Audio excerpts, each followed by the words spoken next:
এবং বাংলাদেশ ফিজিক্স অলিম্পিয়াডের coach professor doctor Ashad Mohammad স্যারকে আমন্ত্রণ জানাচ্ছি।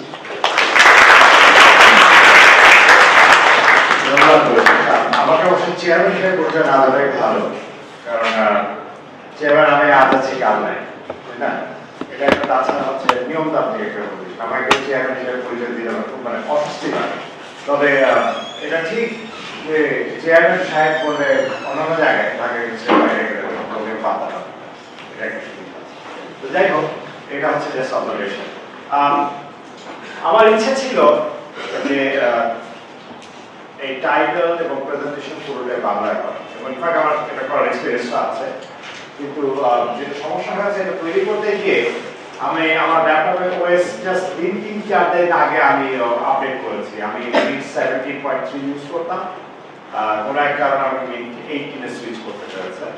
তো মিড 18 সুইচ করতে গিয়ে যেটা হয়েছে, আমি মানে বাংলায় কিছু লেখা ছিল কিন্তু সেটা আমি এখানে গালবোর্ড আসছে, সেই জন্য শেষ করতে আজকে সকালে উঠে আমি ডিসাইড করলাম যে ওকে লেখা না মানে তো এই জন্য। তো চাপ সামলার সাথে সব ভালো লাগে, তাই না? আমি মাঝখানে চিন্তাগ্রস্ত ছিলাম যে এই চাপটা কোন চাপ, গরুর চাপ, ছাগলের চাপ, না মুরগির চাপ, আমার বাসার বাড়িতে যেতে গেলে 7 বছর ধরে করে চাপ সামলাবে এই চাপ কি সেই চাপ? তো তারপর ওরা যখন এই প্রেজেন্টেশনটা রেডি করেছে তখন এটা চাপ সামলানো, তখন যাবে না না ঠিক আছে আমি ফুল সেন্সার ব্যবহার করছি। অবশ্য জানি না আমি এরকম মাঝে মধ্যে বাংলা যদিও ব্যবহার করার চেষ্টা করছি, কিন্তু মাঝে মধ্যে যেটা ডিজুস ল্যাঙ্গুয়েজ যেটাকে বলে সেটা সবসময় আমি ধরতে পারি। যেমন আমি সরি যদি অফেন্ডেড হয়ে থাকেন, আমি প্রথমে ক্ষমা চেয়ে দিচ্ছি। টেনা পেঁচানো শব্দটার সাথে আমি ব্যবহার করা শুরু করলাম মাঝখানে, হয় না নতুন একটা জিনিস ব্যবহার করলে। তখন আমার এক বন্ধু যিনি একটা প্রাইভেট ইউনিভার্সিটির টিচার, তিনি আমাকে ডানে কানে ডেকে বিশেষ করে বলেন এই সাবধানে ব্যবহার করে অন্য কিছু মনে করতে পারে। তার মধ্যে ওই শব্দটা আমি ব্যবহার করি না, প্রায় 1.5 বছর পর আজকে ব্যবহার করলাম। তো প্রথমে আমি ক্ষমা চেয়ে নিচ্ছি। তো আমি অ্যাকচুয়ালি যেটা এই ছবির ভেতর দেওয়া আছে অনেক কিছু আছে, quantum physics, quantum biology, quantum computing, quantum chemistry. যাই হোক, আমি ফিজিসিস্ট, তো আমি অন্যান্য জায়গায় যেভাবে আসে কোয়ান্টাম সেটা আমি ব্যাখ্যা করতে যাব না। কিন্তু যদি কোনো প্রশ্ন করে থাকো বা কারো যদি উৎসাহ থেকে থাকে, তাহলে সেই ক্ষেত্রে প্রশ্ন কর্মের সাথে জিজ্ঞেস করলে আমি যতটুকু আমার নলেজের ভেতর আছে আমি সেটা উত্তর দেওয়ার চেষ্টা করবো। ঠিক আছে, এটা 1। 2, ফিজিক্স ব্যাক মানে চয়েস করার কারণ হচ্ছে এই যে আমি নিজেই ফিজিসিস্ট ছাড়াও সাবজেক্টটা কিন্তু ফিজিক্স আগে শুরু হয়েছে, তার আগে কিন্তু এই জিনিসটা অন্য কোথাও ছিল না। তো অ্যাকচুয়ালি এটার পেছনে একটা ফিলসফি আছে, একটা অ্যালগরিদম আছে। এই অ্যালগরিদমটা এক্সপ্লেইন করতে আমি যাব। টিপিক্যালি এখানে ফিজিক্সের কজন আছে তো হাত তুলতে না? Okay fine. এখানে সেকেন্ড ইয়ার ফার্স্ট ইয়ার এরকম ছেলে বলে থার্ড ইয়ারের মধ্যে থাকার কথা, এখন থার্ড ইয়ার আমি বাইরে নিচ্ছি। যদি কেউ থার্ড ইয়ার এখানে থেকে থাকো, হয়তো নতুন থার্ড ইয়ার থাকতে পারো, কিন্তু পুরোনো থার্ড ইয়ারের ছেলে বলে যদি এখানে থাকো তাহলে আমি তোমাকে আপনাকে একটু সাইজ করবো। ঠিক আছে, কারণ এখানে পরে আমি বাইরে চলে যাবো, বাইরে নিচ্ছি একদিন গল্প বুঝিয়ে দেবো। তো ইনফ্যাক্ট সেখানে আমার চাপ না। তো এই টাইটেলটা চুজ করার পেছনে কারণ হচ্ছে সিডনি কোলম্যানের একটা লেকচার আছে। সিডনি কোলম্যান খুবই নামকরা একজন ফিজিসিস্ট, মারা গেছেন বছর 5-6 আগে আলজাইমারের কারণে। কিন্তু আলজাইমার না, মানে হি হ্যাড আদার প্রবলেমস, কিন্তু Alzheimer was the main reason. তো ফিজিসিস্ট না, তাহলে সেই জন্য টপটা আমি আরো লেভেল ডাউন করেছি। তো তার টপটা টাইটেল ছিল হচ্ছে ইনফ্যাক্ট সেটা থেকে inspire, quantum mechanics in your face. In your face বোঝায়, বুঝো যে লোকের সামনে যে মুখের কাছে এই জিনিসটা। তো আমার বাংলাদেশে এটা বোঝাতে পারবো না, এই জন্য আমার চাপ সামলা। তারপর আমি বিশেষ করে যেহেতু বাংলায় লিখতে পারলাম না, তখন কি চিন্তা করলাম সকালে মনে হলো ঠিক আছে একেবারে এই মানে আমি ভাত খাই আইসিডের মতো বাংলা ইংরেজি করি উল্টো করে লিখলাম চিন্তা প্রেশার অফ কোয়ান্টাম মেকানিক্স লেখা উচিত ছিল, কিন্তু এখানে কোয়ান্টাম মেকানিক্স বলছে তোমাকে নেওয়া হচ্ছে। তো প্রথমেই আমি ক্ষমা চেয়ে নিচ্ছি, কারণ অনেকের হয়তো অনেক রকম এক্সপেকটেশন থাকবে। আমি আনফরচুনেটলি আমার পক্ষে এই 1 ঘন্টার ভেতরে এই পুরো জিনিসটার উপর হয়তো আলোকপাত করা সম্ভব হবে। তো প্রথমে আমি ক্ষমা জেনেছি যদি কারো আশাভঙ্গ বা মোহমুক্তি ঘটে থাকে, ঠিক আছে? ফাইন, অনেক তো আমি দর্শন নিয়ে খুব একটা কোনো কিছু কথাবার্তা বলবো, ঠিক আছে? মানে অ্যাটলিস্ট মেইন টপিকের ভেতর, কিন্তু কারো যদি কোনো কিছু আলাপ করার ইচ্ছা থাকে, ইয়েস অবভিয়াসলি কোয়ান্টাম মেকানিক্স এর প্রচুর ফিলোসফিক্যাল ইমপ্লিকেশন আছে। আমরা কি দেখছি, কেন দেখছি, কিভাবে দেখছি, এই জিনিসপত্রগুলো কোয়ান্টাম মেকানিক্স আসার আগে ইনফ্যাক্ট আমাদের মডার্ন ফিজিক্সের দুটো জিনিস আছে যেটা মানে একেবারে দর্শনের ভিত্তি নাড়িয়ে দিয়েছে। একটা হচ্ছে রিলেটিভিটি, কারণ আমরা সময় বলতে কি বুঝি এই জিনিসটা রিলেটিভিটি আমাদের নতুন করে ভাবতে শিখেছে। আর দ্বিতীয়ত হচ্ছে কোয়ান্টাম মেকানিক্স আমরা মাপি কিভাবে, এই জিনিসটা কখনোই আমরা এর আগে চিন্তা করিনি। মাপা ওকে একটা কি জিনিস, একটা অ্যাবস্ট্রাক্ট একটা জিনিস, কিন্তু যখন এই জিনিসটা কোয়ান্টাম মেকানিক্স হলো তখন আমাকে গোড়া থেকে একেবারে চিন্তা করতে হচ্ছে। মানে এরকম আমি একটা কবিতা লিখলাম বা একটা উপন্যাস লিখলাম, কিন্তু তার উপন্যাসের শেষটা যখন আমি উপসংহার টানতে যাচ্ছি তখন চিন্তা করলাম যে আসলে একটা মিনিট কি পারপাস, এই জিনিসটা পেয়েছে আমাদের। কারণ কোয়ান্টাম মেকানিক্স প্রচুর এক্সপেরিমেন্ট করতে হয়েছে, কিন্তু এক্সপেরিমেন্ট করার পর তারপর কতগুলো রুল আমরা ব্যাকরণ তৈরি করলাম। কোয়ান্টাম মেকানিক্স অ্যাকচুয়ালি একটা ব্যাকরণ, এটা নিজে কিন্তু কোনো থিওরি না। যেমন ফর এক্সাম্পল আমরা যদি বলি হচ্ছে দুটো নিউক্লিয়াসের ভেতরে কিভাবে আকর্ষণ বিকর্ষণ হয়, সেটা আলাদা থিওরি আছে, কিন্তু সেটাকে কি দিয়ে ব্যাখ্যা করবো, কোন ল্যাঙ্গুয়েজ ব্যবহার করে করবো, সেটা হচ্ছে কোয়ান্টাম মেকানিক্স। কোয়ান্টাম মেকানিক্স একটা ভাষা, কোয়ান্টাম মেকানিক্স নিজে কিছু এক্সপ্লেইন করে না, ঠিক আছে? এটা কিন্তু প্রথমে খেয়াল রাখতে হবে। যেমন ক্লাসিক্যাল মেকানিক্স আমরা যদি বলি নিউটনের সমীকরণ F = ma, আশা করি এখানে সবাই নিউটনের সমীকরণ কথা হালকা জ্ঞান আছে। সো F = ma যেটা আছে এটা F কে লিখি, অনেকে জিজ্ঞেস করি F কি জিনিস, তারপরে ma, আবার জিজ্ঞেস করি ma কি, ma হচ্ছে যে F। তো এটা তো হচ্ছে একটা কুকুর মাছ দেখি না, মানে কুকুরের লেজ দিকে কামড় থেকে গোল গোল হয়ে ঘুরতে থাকে, সেটাই এরকম একটা অবস্থা। তো এটা আসলে তা না। F হচ্ছে যে আমি সিস্টেমের উপর বাহির থেকে যদি কিছু একটা আমি প্রয়োগ করি তখন সিস্টেমকে অবজার্ভ করে দেখবো তার অ্যাক্সেলারেশন হচ্ছে, এইটা হচ্ছে ইকুয়েশনটার মানে। তো আমি এখানে খুব বেশি ফিলসফি করবো না, আমি করবো, ঠিক আছে? এবং আমি ট্রেডিশনাল অ্যাপ্রোচ নেব, এই জন্য এই ছবিটা দিলাম। স্যার ইয়েস স্যার, এটা হচ্ছে আমাদের কোয়ান্টাম মেকানিক্সের সবথেকে পপুলার স্ট্যান্ডার্ড ভার্সন যেটা আছে সেটাকে বলি আমরা কোপেনহেগেন ইন্টারপ্রিটেশন। আমি কোপেনহেগেন ইন্টারপ্রিটেশনটা এক্সপ্লেইন করার চেষ্টা করবো, তবে শেষের দিকে অল্টারনেট গুলো কি আছে সেটা নিয়ে আলোচনা করবো। অনেকে যাদের একটু কল্পনা জগতে ভাষার টেন্ডেন্সি আছে, ভাষা মানে কিন্তু মূর্ধন্য স না, হ্যাঁ গদ্যস্ব ফ্লোটিং, ঠিক আছে? কল্পনা নিয়ে কাজ করার ইচ্ছা আছে, তারা হয়তো এটা নিয়ে একটু বেশি পড়া করতে পারে, ঠিক আছে? ফাইন। সো কোয়ান্টাম মেকানিক্স কেন এলো, এটা হচ্ছে প্রথম কথা, ঠিক আছে? এটা প্রথম হচ্ছে এই যে classical mechanics had been a very perfect theory, এটা খুবই ভালো একটা থিওরি ছিল। ওকে, থিওরি এখনো আছে, এটা এখনো আছে, এবং আমরা অনেক সময় বলি যে ক্লাসিক্যাল মেকানিক্স এর সবচেয়ে ভালো টেস্ট হচ্ছে জেনারেল রিলেটিভিটি। জেনারেল রিলেটিভিটি হচ্ছে ক্লাসিক্যাল যতগুলো থিওরি আছে তার মধ্যে সবচেয়ে ভালো ওয়েল টেস্টেড থিওরি। কারণটা কি? কারণটা হচ্ছে কোন একটা ফেনোমেনা আমরা অনেক দিন ধরে আমরা অবজার্ভ করছি এরকম, এবং সেখানে যা প্রেডিকশন আছে থিওরির সাথে সেটা প্রেডিকশন এক্স্যাক্টলি মিলে যায়। আনসারটি অনেক দশমিকের পর 16-17 ভাগ করে। তো এখানে বেশ কিছু এক্সপেরিমেন্ট ছিল, আমি এখানে খুব বেশি আবার করবো না। অনেকেই হয়তো জানা আছে যে কৃষ্ণবস্তুর ভিডিও, যেটা একটা পুরো কোয়ান্টাম ব্যাখ্যা, পুরোপুরি কোয়ান্টাম ব্যাখ্যা আমাদের সন্তান বসে হাতে আসা, হ্যাঁ সন্তান বসে আমাদের এখানে।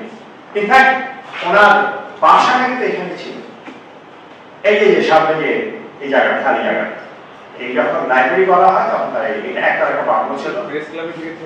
না না না না, ওইখানে একটা ছিল, ওনার আলটিমেটলি পরে এখানেই ছিল, এটা ভেঙে ফেলেছে।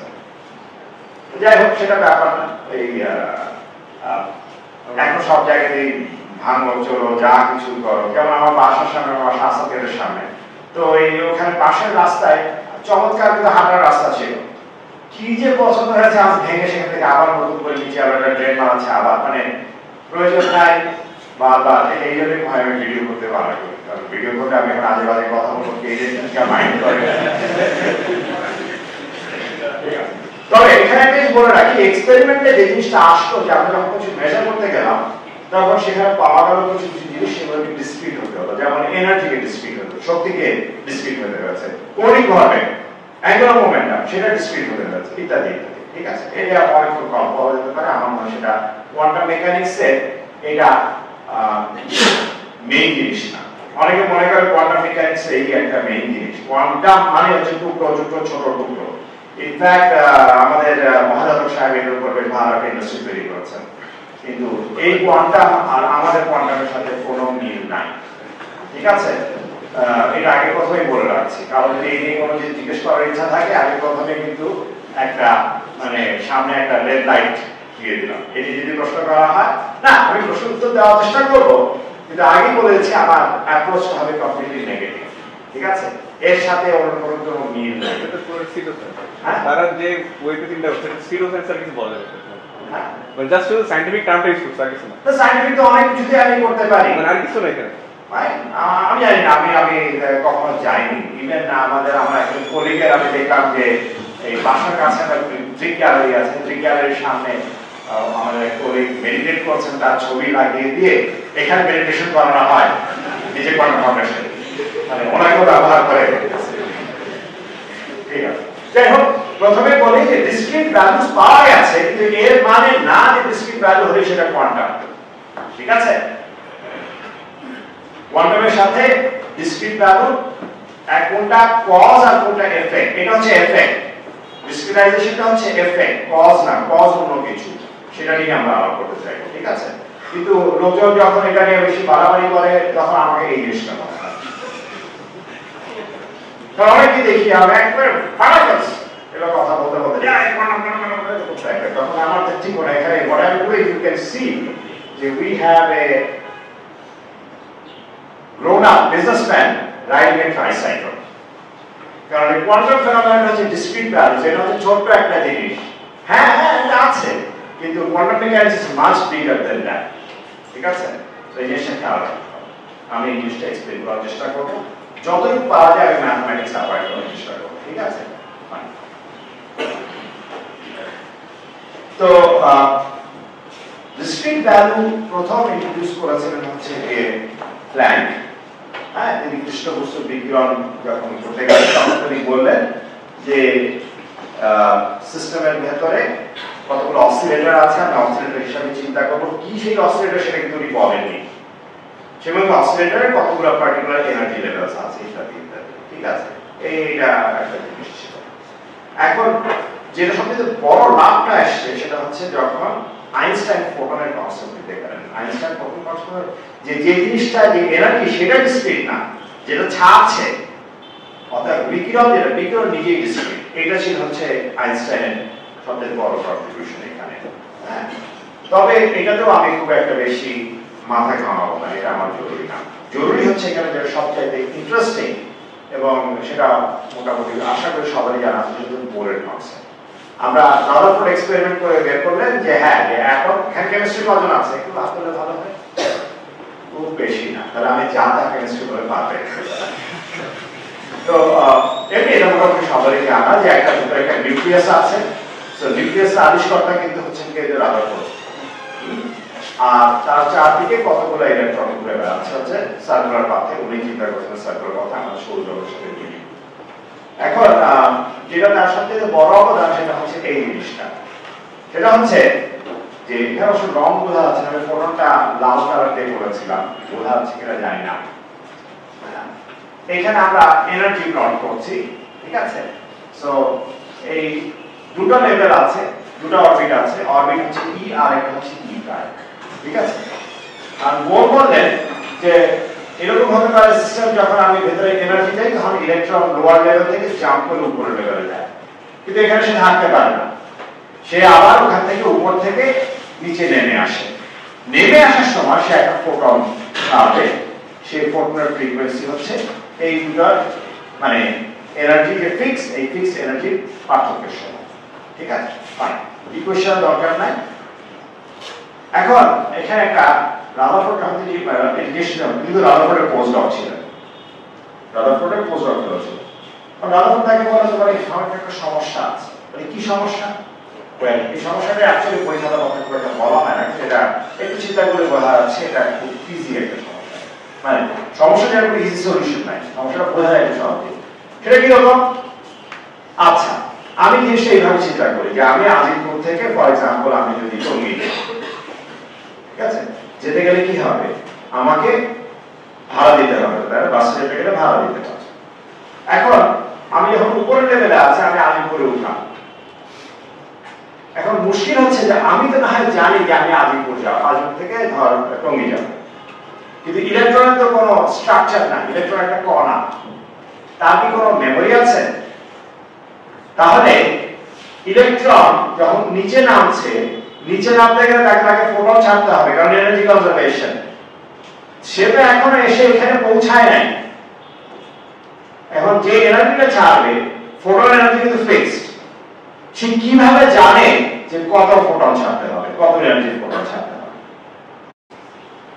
আমি যদি এখান থেকে এসে এখানে পৌঁছাই, তারপর আমি বলতে পারবো যে এনার্জি ডিফারেন্সটা কত। কিন্তু আমি যখন এখানে পৌঁছাইনি, আমি জানি না কোথায় এসে আমি থামবো, তখন সেই ক্ষেত্রে আমি কতটুকু এনার্জি দেব বের করে আনবো। ব্যাপারটা কিরকম, আমি বাসে উঠলাম কিন্তু আমি জানি না কোথায় যাচ্ছি, তারপর পকেট থেকে টাকা বের করে দিলাম, দেখা গেল সেটা এক্সাক্ট বিভাগ, এবং প্রত্যেকবার যখনই করছি এক্স্যাক্টলি একই। এটা একটা লজিক্যাল প্রবলেম না? এটা কি করে সম্ভব? ইলেকট্রন তো এখন পৌঁছায়নি, সে তার গন্তব্যস্থল জানে না, তখন সে কি করে জানে কোন ফোটন ছাড়তে হবে? এই সমস্যার সমাধান কিন্তু এই কোয়ান্টাম পিকচারে হয় না। তো এখানে কিন্তু অলরেডি একটা সমস্যা আছে, কারণ আমরা যে থিওরি করতে যাব, থিওরির একটা স্ট্রাকচারের ভেতর থাকতে হবে লজিক্যালি। আমরা যখন ফিজিক্সে কাজ করি, যেমন নিউটনের সমীকরণ, নিউটনের সমীকরণের সবচেয়ে জরুরি জিনিস কি? সেটা হচ্ছে আমরা বলে হচ্ছে ল্যাপ্লাসের ডিটারমিনিজম। ল্যাপ্লাসের কথা আছে যে যখন ল্যাপ্লাস তার বই লেখেন, সে বইয়ের একটা কপি উনি নেপোলিয়নকে দিলেন। সেটি উনি ছিল যে প্যারিসের যে একাডেমিক হেড, তো উনি ইয়েকে দিলেন। নিউটন উল্টে বা নিউটন না, নেপোলিয়ন উল্টে পাল্টে দেখে বলেন যে এখানে তো কোথাও গডের কথা লেখা নাই। There is no mention of God as you try to describe the whole of structure of the universe. How is this possible? Laplace তাকে বলেছিলেন, I have no need for God. He was so much, confident. The confidence ছিল হচ্ছে Newton সমীকরণের উপর। Newton সমীকরণ যদি আমরা তাকাই, যেমন আমরা জানি এক্স লেভেলও পড়ি যে x = x0 + v0 t + 1/2 at², ঠিক আছে? এটা ডিক্টেট হচ্ছে ফোর্স দিয়ে, কিন্তু আমার যদি জানতে হয় তাহলে x0 ইনিশিয়াল পজিশন এবং ইনিশিয়াল ভেলোসিটি। আমি যদি জানি আমি কোথা থেকে শুরু করলাম এবং কোন দিকে যাব, যদি কোনো ফোর্স নাও থাকে, আমি বলতে পারি যে এত সময় পর আমি এখানে এসে পৌঁছাবো। এইটাকে বলি আমরা ডিটারমিনিজম। আমরা জানি যে আমাদের ভবিষ্যৎটা আমরা প্রেডিক্ট করতে পারবো প্রিসাইসলি, এক্স্যাক্টলি, ঠিক আছে? এটা কিন্তু আবার সেই ইয়ের মতো না, কিন্তু জ্যোতিষশাস্ত্রের মতো না। জ্যোতিষশাস্ত্রে জাস্ট প্রত্যেক দিনের যে প্রেডিক্ট করা হয় সেটা কেটে আমি যখন আবার সামনে রাখি, র্যান্ডমলি ঘুরিয়ে দেখি, ওই সবগুলো একই রকমের, কোনো পার্থক্য নেই। আজকে আপনার দিকটি ভালো যাবে, পরের দিন দেখবেন যে আপনার দিকটা ভালো যাবে না, প্রিয় মানুষের সাথে মনোমালিন্য হতে পারে, ইত্যাদি ইত্যাদি, ঠিক আছে? এটা তো হবে, স্বাভাবিক। আমি দেখেছি যে কিনা আমার ভাই ভালো করে খাওয়া দাওয়া, আমাকে তারপর তার সাথে ঝগড়া হয়। So this was a very important thing that Laplace's determinism এই জিনিসটা, কারণ আমি প্রেডিক্ট করতে পারছি না, আমার প্রেডিকশন না, আমি শুরু করলাম এক জায়গা থেকে, আমি উপরের লেভেল থেকে শুরু করলাম, এই ফাইনাল লেভেলে আসতে যাচ্ছি, কেমন করে ছাড়বো সেটা আমি বলতে পারছি না। Problem clear? সমস্যাটা কোথায়? এটা যখন বোর্ড আর মডেল দিয়েছেন তখন এই সমস্যাটা জাস্ট ক্লিয়ার হয়ে গেল, এটা একটা শর্টকামিং আছে, এটা একটা দোষ আছে। সো এরপর হিস্ট্রি বেশ লম্বা লাভ দেওয়া, ঠিক আছে? বোর্ডের মডেল এসেছিল 1913 সালের দিকে, এবং এই 1924 সালে ডিব্রগলি, যিনি একজন শখের ফিজিসিস্ট, মানে এটা কিরকম, he comes from a very very aristocratic family, হয় না? শখ হয়েছে, এই যে রবীন্দ্রনাথের অনেক উপন্যাসের ভেতরে এরকম থাকে যে নায়ক খুব বড় বিভাগের ছেলে, কিন্তু তার ইচ্ছা আছে সে গিয়ে স্বদেশী আন্দোলন করবে বা এরকম টাইপের। তো ডিব্রগলি ঠিক এরকম, তার শখ হয়েছে ফিজিক্স পড়ার জন্য। তো ফিজিক্স পড়তে গিয়ে ঘেটে ঘেটে একটা প্রবলেম, কি করা যায় কি করা যায়, তখন তার কাছে এই জিনিসটা আইনস্টাইন ফোটনের কনসেপ্টটা ছিল। So this is the question he started out with, ঠিক আছে? আমি পড়ছি, এটা you can also read. if waves, কোন ওয়েভ? Electromagnetic wave. আমি সংক্ষেপে ইএনএম লিখেছি কারণ এটা আমি তার একটা লেকচার থেকে কোট করা আর কি, সেজন্য আমি কোটেশন কিছু দেওয়া আছে। হ্যাভ পার্টিকেল প্রপার্টিজ, ফোটন আমরা পার্টিকেল হিসেবে চিন্তা করি, তাহলে পার্টিকেলের কেন ওয়েভ প্রপার্টি থাকতে পারবে না? কারণ এটা হচ্ছে কি আগে পার্টিকেল আর ওয়েভ এই দুটো ছিল হচ্ছে কমপ্লিটলি লাইটের ক্ষেত্রে দুটো কমপ্লিটলি অপোজিট জিনিস। কারণ যখন আমরা ওয়েভ চিন্তা করি, ওয়েভ কিন্তু ছড়ানো একটা, ওয়েভ কিন্তু একটা পয়েন্টে না। আর যখন আমি একটা কণা চিন্তা করি, কণা কিন্তু একটা পয়েন্টে, তার কোনো স্প্রেড নাই।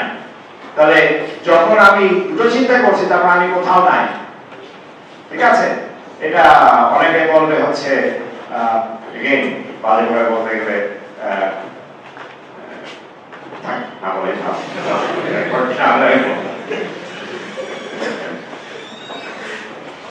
তো তিনি যখন সাজেশনটা দিলেন এবং তিনি একটা সমীকরণ দিলেন যে লাইটের ক্ষেত্রে যে মোমেন্টাম আর ওয়েভলেংথের যে সম্পর্ক, সেই একই সম্পর্কটা প্রযোজ্য হবে হচ্ছে গিয়ে পার্টিকেলের জন্য, ঠিক আছে? এখন এটা করতে গিয়ে তাকে প্রমাণ করতে হবে যে আমার পার্টিকেলের ওয়েভ আছে। এখন ওয়েভের প্রপার্টি কি? ওয়েভ এর প্রপার্টি কি সেটা হচ্ছে আমরা জানি বৃক্ষতমার নাম কি?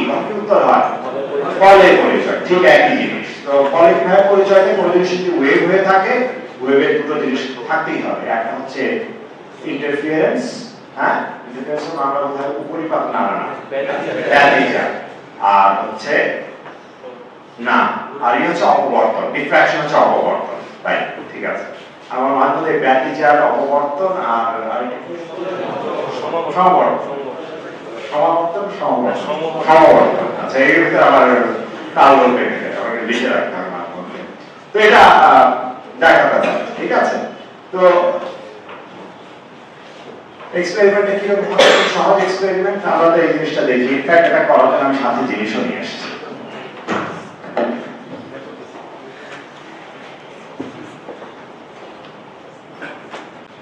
2007 সালে বেরোলো উবুন্টু সিডি, আমার কাছে আছে।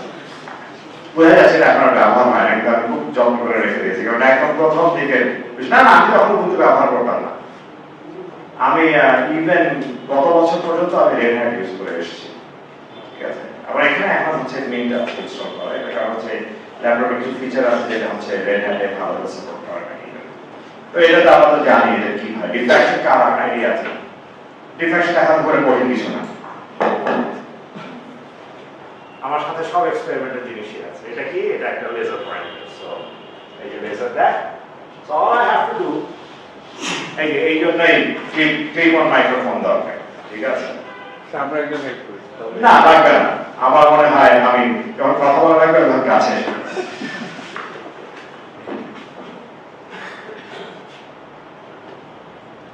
সো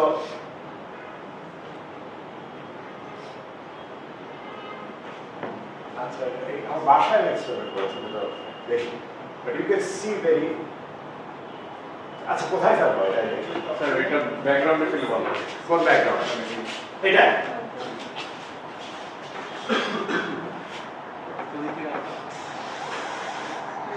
এই দিক থেকে বাংলা, হ্যাঁ কোন দিক থেকে?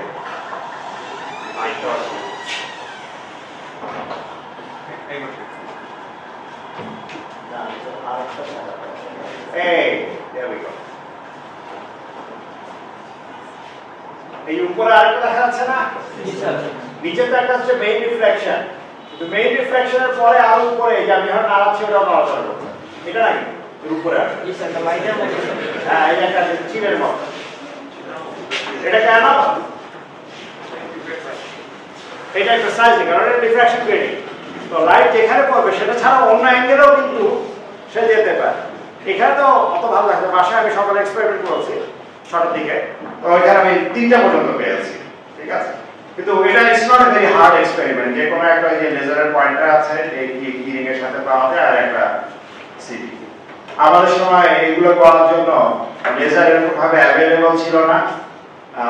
সেকেন্ড ইয়ার ল্যাবে তোমরা করো বোধ হয়, তো করো নাই, করবা।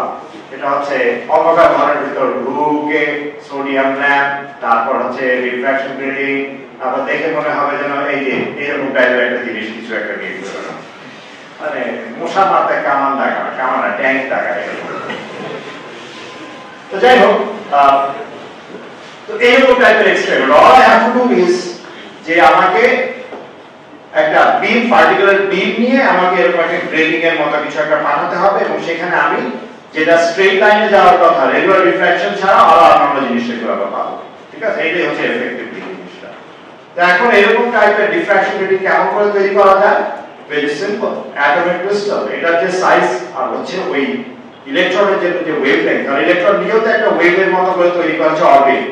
তাহলে অরবিটের সাইজ অ্যাটমের সাইজের কাছাকাছি, ওয়েভলেংথ একই অর্ডারের হবে। তো তাহলে আমি যদি অ্যাটমের একটা ক্রিস্টালের ভেতর দিয়ে পাঠাই, আমি ঠিক এক্স্যাক্টলি যে ফেনোমেনা দেখবো এরকম দেখতে পাবো, এবং পরে দেখা গেল যে এক্সপেরিমেন্টটা করে ইনডিড এটা হয়েছে। তার মানে কি, ডিব্রয়ের যে হাইপোথিসিস যে পার্টিকেলের যে তরঙ্গ প্রপার্টি, ওয়েভ প্রপার্টি সেটা আছে, ঠিক আছে। কিন্তু এটাও কিন্তু এখনো কোয়ান্টাম মেকানিক্স না, এটা কোয়ান্টাম মেকানিক্সের দিকে আমরা যাচ্ছি। এটা হচ্ছে কিভাবে আমাদের উপর চেপে আসছে হচ্ছে কোয়ান্টাম মেকানিক্সের রুলগুলো, ঠিক আছে। তার মানে হচ্ছে এই যে আমি কোনো একটা অবজেক্টকে ডেসক্রাইব করতে গেলে শুধুমাত্র একটা ছোট্ট পয়েন্ট, একটা কণা দিলে আমি বলতে পারবো সেটা হচ্ছে একটা স্প্রেড আছে, ঠিক আছে, ফাইন। এবং এরকম এক্সপেরিমেন্ট আরো রকম করেছে, অন্যান্য এক্সপেরিমেন্ট, ওয়েভের অনেকগুলো এক্সপেরিমেন্ট আছে, যেমন লাইট যে ওয়েভ, এটাও কিন্তু প্রমাণ করতে লোকজনকে কিন্তু বেশ খাটাখাটনি করে হতে হয়েছে। এই ডিফ্রাকশন গ্রেডিং করা, এই ছবিটা কিন্তু হচ্ছে এই ইয়াংয়ের নিজের আঁকা, ইয়াংয়ের নিজস্ব লেকচার নোট ইয়েতে ছিল রয়্যাল সোসাইটিতে। সেই রয়্যাল সোসাইটিতে প্রেজেন্টেশন দিল, উনি নিজেই এটা তার কাগজের মধ্যে ছবি রেখেছিলেন। এটা আমি মানে নেটের সাইডে খুঁজে দিতে পারবো, বের করেছি। তার নিজের একাই অনেকগুলো ছবি আছে, এবং তার মাথায় যে আইডিয়াটা এসেছিল সেটা পানির বিকল্প থেকে, এই আইডিয়াটা। তো অনেক লোকজন, এই যে ল্যাপ্লাসের কথা বলো, ল্যাপ্লাস কিন্তু হি ওয়াজ কমপ্লিটলি এগেইনস্ট এই wave theory of light. Wave theory light কিন্তু ল্যাপ্লাস পছন্দ করতেন না। তো এই জন্য উনি এবং ল্যাপ্লাস এবং তার সমসাময়িক আরেকজন পয়সন এটা পছন্দ করতেন না। তারা এই থিওরিটাকে কিল করার জন্য একটা প্রাইজ দিয়ে ঘোষণা করলেন। এটা আমার সাথে আরো চিঠিকে দ্বিতীয় পর্বে নিয়ে আলাপ হয়েছে গত বছরে। আমি এদের একজন বেশি সময় নেব, ঠিক আছে।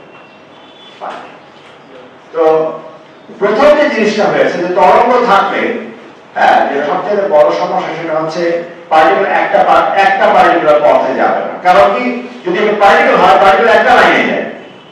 ওয়েভ হলে আমরা দেখতে পাচ্ছি সেটা ডিফ্রাকশন গ্রেডিং এর ভিতরে এরকম একটা না কয়েকটা প্রতিবিম্বের মতো পাওয়া যায়। তার মানে কি, তার পথ কি একটা, অনেকগুলো পাবো। তার মানে কি, আমার প্রেডিকশন কিন্তু অলরেডি কম। কারণ আমি যদি বলতে পারি একটা ইনপুট দিলে একটা আউটপুট, তাহলে কিন্তু প্রেডিক্টেবিলিটি আছে। কিন্তু এখানে আমি কিন্তু বিনটা একটা ইউজ করেছি, ইনিশিয়াল বিন একটা, আউটপুট এসে কিন্তু কয়েকটা। তার মানে কি, আমি কি প্রেডিকশন করতে পারছি না? আমি এক্স্যাক্ট প্রেডিকশন করতে পারি না। তাহলে এই কারণে বোঝা যাচ্ছে যে আমাকে ইভেন্চুয়ালি আমাকে স্ট্যাটিস্টিক্স বা পরিসংখ্যানের কিছু একটা বা প্রবাবিলিটি নিয়ে কিছু একটা কাজ করতে হবে, সেদিকে আমরা আস্তে আস্তে এগোবো, ঠিক আছে। এটা ক্লিয়ার যে কেন আমি এখন প্রেডিকশনটা যে স্ট্যান্ডার্ড প্রেডিকশন ইহা করে ইহা হয়, সুলাইমানি খোয়াব আমার মতো অবস্থা কোনো কিছু নাই। আমি সবসময় ব্যবহার করি, কারণ হচ্ছে খোয়াব নামায় যদি এলিমেন্ট করি, ফার্ম গেটে নিচে হাঁটা হয়, তাহলে দেখা যাবে লোকজন কাগজপত্র নিয়ে বসে আছে, খোয়াবে কালো বিড়াল দেখলে কি হয়, বা হয়তো ভাঙ্গা আয়না দেখলে কি হয়, নিজের দাঁত পড়ে গেলে কি হয়। কারণ যদি জিজ্ঞেস করা হয় যে কেন, বলুন তো না, এটাই স্যার, এইভাবেই হয়, কি করবো। সো যে জিনিসটা আমি এতক্ষণ বলার সময় ছবিটা এখানে দেওয়া আছে যে আমি এ থেকে যদি বিতে যাই, নিউটনের ল বলে যে কোনো ফোর্স যদি দেওয়া না থাকে তাহলে এটা একটা স্ট্রেট লাইনে যাবে। কিন্তু যখন আমার এই রিফ্লেকশনের পথ যা বেরোচ্ছে, আমি কিন্তু বলতে পারছি না কোন পথে যাবে। তাহলে ব্যাপারটা উল্টাও হতে পারে যে আমি এ আর বি এর ভিতরে একটা পথ না, অনেকগুলো পথ থাকতে পারে। I can't predict.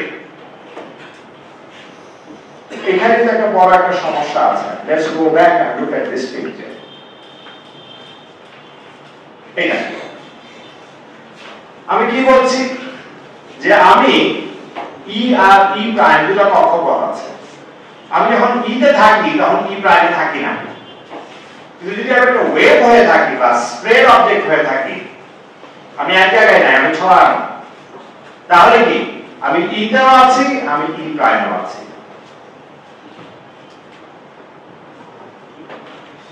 বা এটা এইভাবে এক্সপ্লেইন করা যায়। আরেকটা এক্সপ্লেনেশন হতে পারে যে আমি যখন ইতে থাকি, আমি যখন দেখছি না, যখন তাকাচ্ছি ইলেকট্রনের দিকে, ইলেকট্রন এখানেই আছে, কিন্তু যখন আমি তাকাচ্ছি না, ইলেকট্রন তো ওখানে নাও থাকতে পারে। আমি কেমন করে বলবো ইলেকট্রন ওখানে আছে? কারণ আমি তো দেখছি না। আমি যেটা মেজার করবো শুধুমাত্র সেটার কথাই তো আমি বলতে পারি। এটা হচ্ছে রিয়ালিটি। যেটা আমি মেজার করি না সেটাকে আমি বলতে পারবো? আমি কি এখন এই মুহূর্তে বলতে পারবো যে ফর এক্সাম্পল আমার বাসায় যদি একটা বিড়াল থাকে, বিড়ালটা যখন ঘরের ভেতর আছে, আমি যখন দেখছি ওকে বিড়ালটা ঘরের ভেতর আছে, আমার আগে বিড়াল ছিল, এখন নেই। কিন্তু যখন আমি বাসা থেকে বেরিয়ে গেছি, আমি সার্টেনলি বলতে পারবো যে বিড়ালটা ওই জায়গায় আছে? না। আমি যখন অবজার্ভ করি তখনই দেখি বিড়ালটা ওখানে আছে, কিন্তু তার মানে এই না যে বিড়ালটা আমি যখন দেখছি তখন ওখানে আছে। ব্যাপারটা একটু ঠিক তাই। সো ইলেকট্রন আমি যখন অবজার্ভ করি সে এই কক্ষপথ বা অন্য কক্ষপথে থাকে, কিন্তু যখন আমি অবজার্ভ করি না তখন electron can be anywhere. You look puzzled. I did not say is it everywhere. I said it can be anywhere. Probably.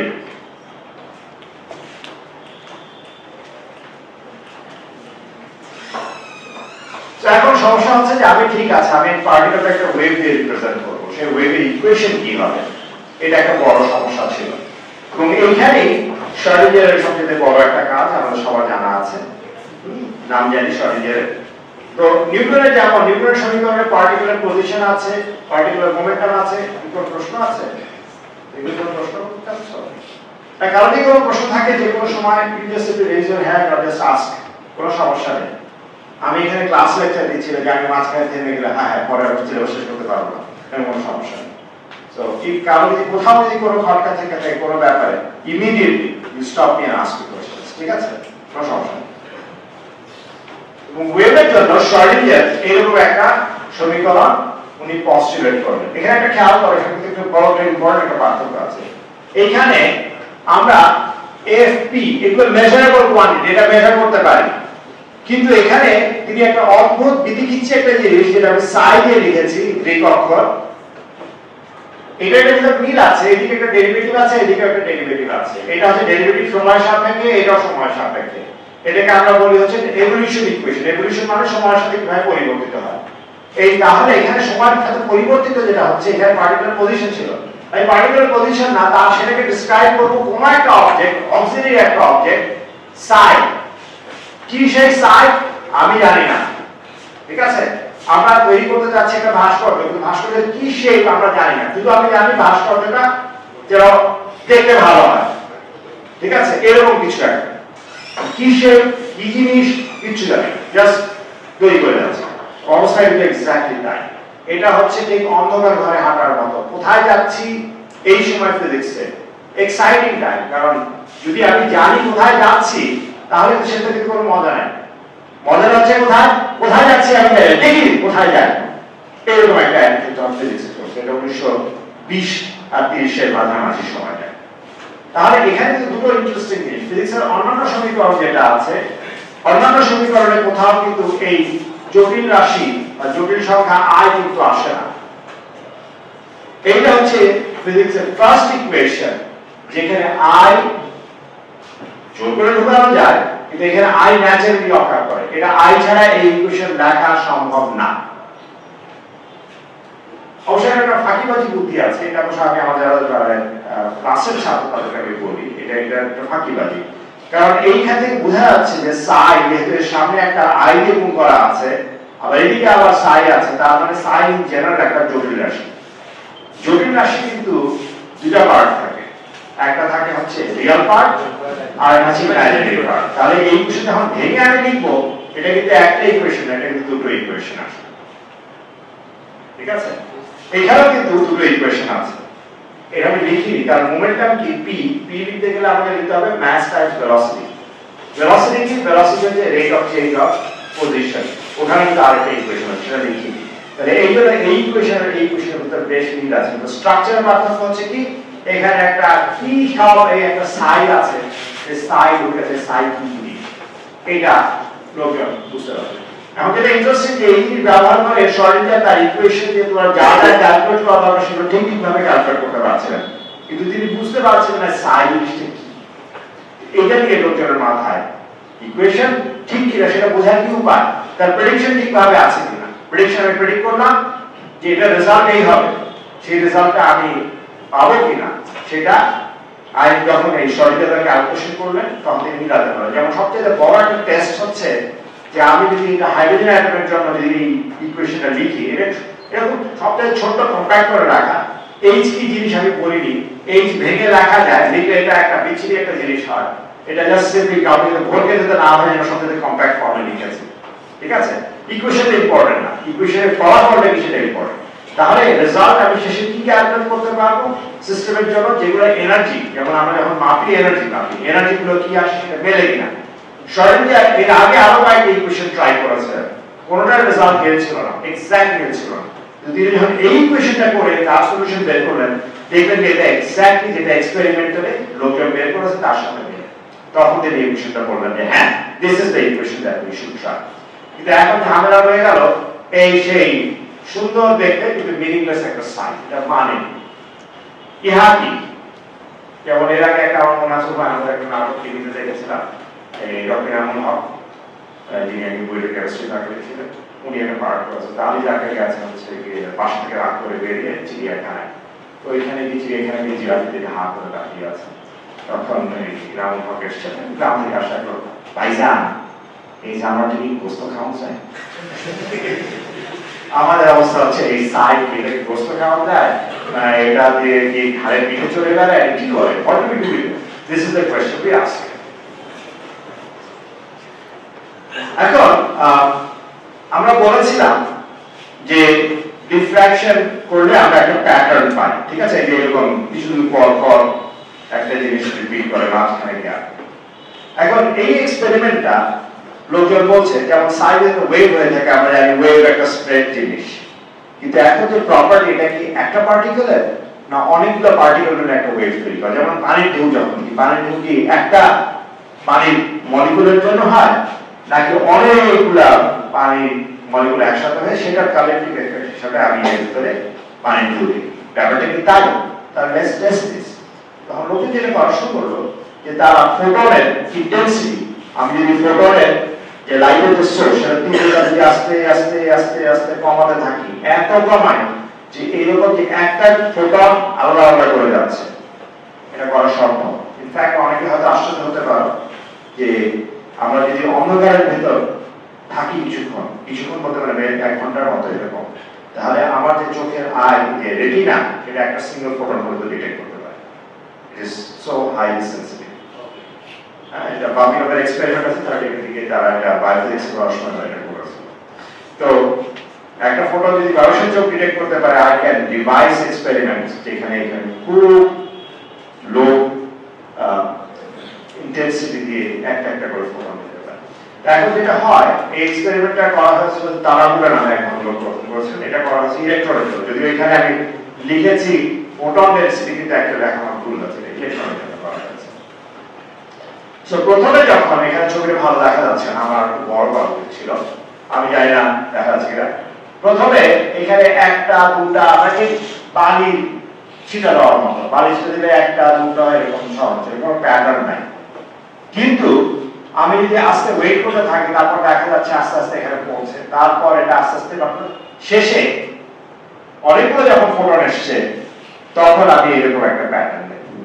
ব্যাপারটা কি রকম, যেমন আমরা যদি ছক্কা ডাই ছুঁড়ে মারি, আমি যদি 4 বার 5 বার ছুঁড়ি, তাহলে কি আমি সেখান থেকে কি বলতে পারবো যে 6টা ফেস ইকুয়ালি প্রবাবল, 6টা ফেসের যে কোনো একটা করতে পারে? এমন হতে পারে মারছি এমন ভাবে প্রত্যেকবারই 6 আসছে, দেখা গেল যে 5 বার 6 বার মারলাম, 6 বারের ভিতর 4 বারই ছক্কা আসছে। কিন্তু আসলে সেটা যদি আমাকে কারেক্ট রেজাল্টটা বের করতে হবে, আমাকে কি করতে হবে? অসংখ্যবার তো সম্ভব না, একটা লার্জ নাম্বার 10,000 12,000 বা ওই এক্সপেরিমেন্ট আরো অনেক লোককে দিয়ে একসাথে করাবো, করিয়ে তারপরে প্যাটার্নটা দেবো। তো এই যে স্ট্যাটিস্টিক্স করতে গেলে তখন আমাকে অনেকগুলো পার্টিকেল নিয়ে করতে হবে। সেখানে আমি এই ওয়েভ প্যাটার্নটা দেখি, এখানে আমি ওয়েভ প্যাটার্নটা দেখি। কিন্তু এই একটা একটা করে দেওয়া তার মানে হচ্ছে এই একটা করে দেওয়া হয়েছে যাতে হচ্ছে অনেকে জিজ্ঞেস করতে পারে যে ওকে এটা কেন করা হলো, যেমন আমি এইখানে ঢেউয়ের প্যাটার্নটা কেন পাই, ঢেউয়ের প্যাটার্নটা পাই কারণ হচ্ছে একটা মলিকিউল আরেকটা মলিকিউলকে ধাক্কা দেয়, তাই না? এটা তাই হচ্ছে এই বাবলটা উপর উঠে গেল, একটা মলিকিউল উপর দিকে উঠছে, সে ডিসপ্লেস করে আগে, সেটা হচ্ছে কালেক্টিভ এফেক্ট। এটা কালেক্টিভ এফেক্ট যাতে না কিনা সেটা চেক করার উপায় কি, যে আমি যদি আলাদা আলাদা করে দিতাম, যদি এখানে একটা মলিকিউল আমার আলাদা, এখানে একটা মলিকিউল, প্রত্যেকটা মলিকিউলকে আলাদা করে দিই, তাহলে এখানে একটা মলিকিউলকে না রেখে অন্য মলিকিউলকে সে এফেক্ট করতে পারবে? পারবে না। এই জিনিসটা চেক করার জন্যই তারা ফোটন হোক বা ইলেকট্রন হোক প্রত্যেকটা আলাদা আলাদা একটা একটা করে পাঠিয়েছে, সো দ্যাট একজন আরেকজনের সাথে ষড়যন্ত্র যাতে না করতে পারে। যেরকম হয় না যে অনেক সময় আমরা কোনো একটা টেস্ট করতে গেলে ঠিক করে এই দিদি এটা উত্তর দিবি, আমি কি এটা উত্তর দেবো, এরকম করা হয়েছে না? আমি জানি, এটা করি, আমরাও করেছি, ঠিক আছে? বিশেষ করে যদি কোনো হেডমাস্টার সাহেব যে বলে সাজানি করে, তখন জিজ্ঞেস করে এই তুমি করেছো, তারপরে আমি করি, ও করেছে, তারপরে করতে করতে ওপর থেকে ঘুরে এসে, যেমন আমি আমার এখন একটা বাজে একটা গল্প বলি, এটা আমার কলেজের গল্প, আমি কেয়ার কলেজে ছিলাম, তো এখানে আমাদের এক ব্যাচ ডাব চুরি করেছে। এটা this was the height of শয়তানের হচ্ছে আলটিমেট লিমিট, এর বেশি করার স্কোপ নাই। সো কেউ যে ডাব চুরি করতে পারে মানে সে হচ্ছে hero.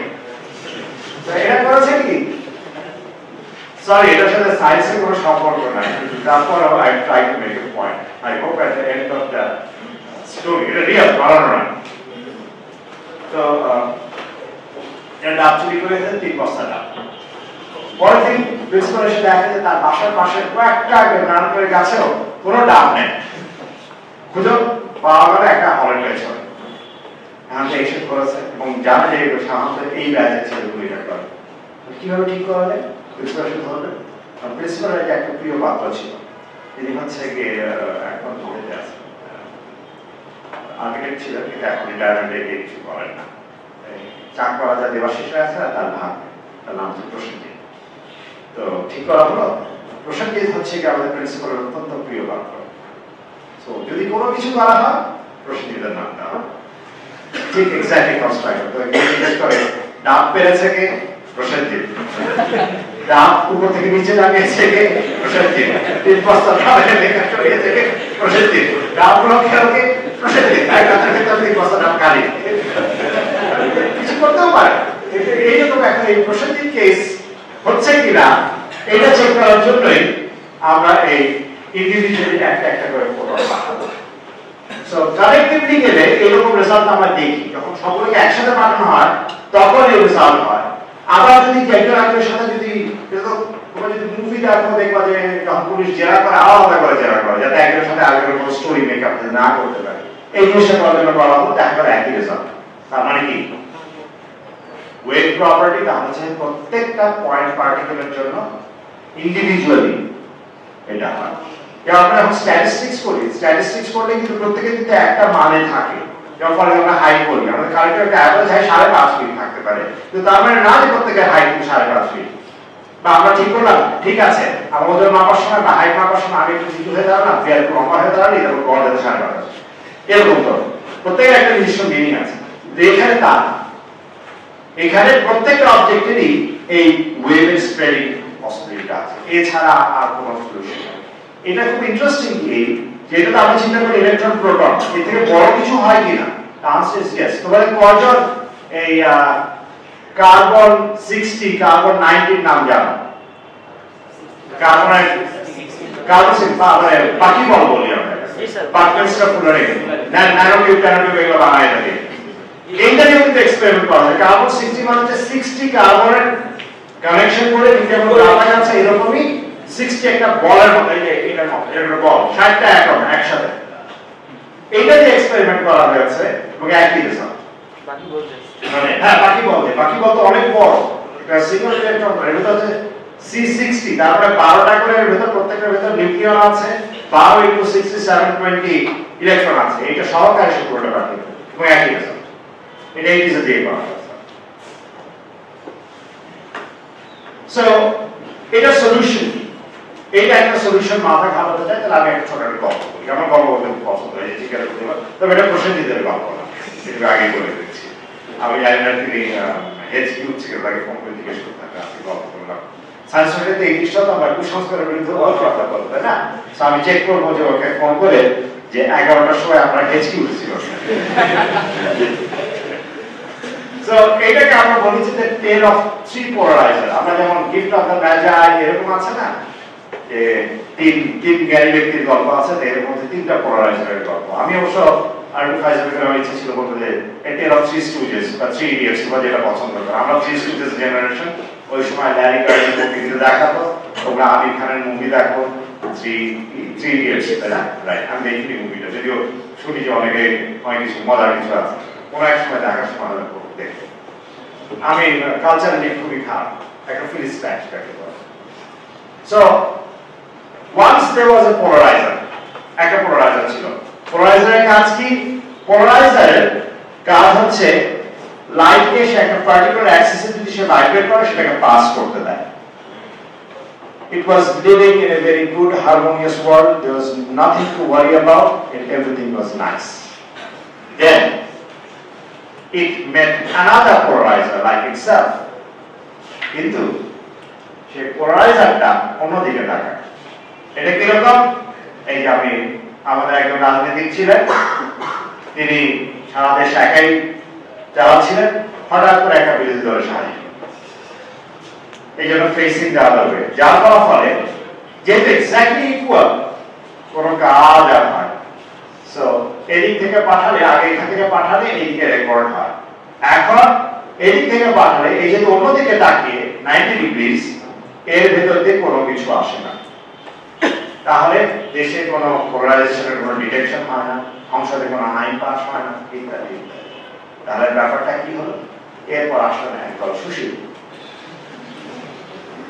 A third polarizer passing by dropped it মাঝখানে ঠিক আছে সে দুজনের মাঝখানে গেল এবং তার ডিরেকশন দুজনের মাঝামাঝি তখন দেখা গেল যে এখানে আবার কিছু কিছু ডিরেকশন আছে আগের মতো না কিছু ডিরেকশন আছে প্রশ্ন হচ্ছে এই গল্পের মানে মোরালের বাংলা কি নীতি বা ওই সবের গল্পের শেষে প্রত্যেকটা গল্পে একটা উপসংহার কিছু একটা থাকে না এরকম এই গল্পের উপসংহারটা আমি কোনো ফিজিক্সে কিছু বলি না দুজন কথা বলে না একেবারে মাঝখানে ঢুকলে তারপর কিছু কাজটা চলা শুরু কিভাবে হলো কাজ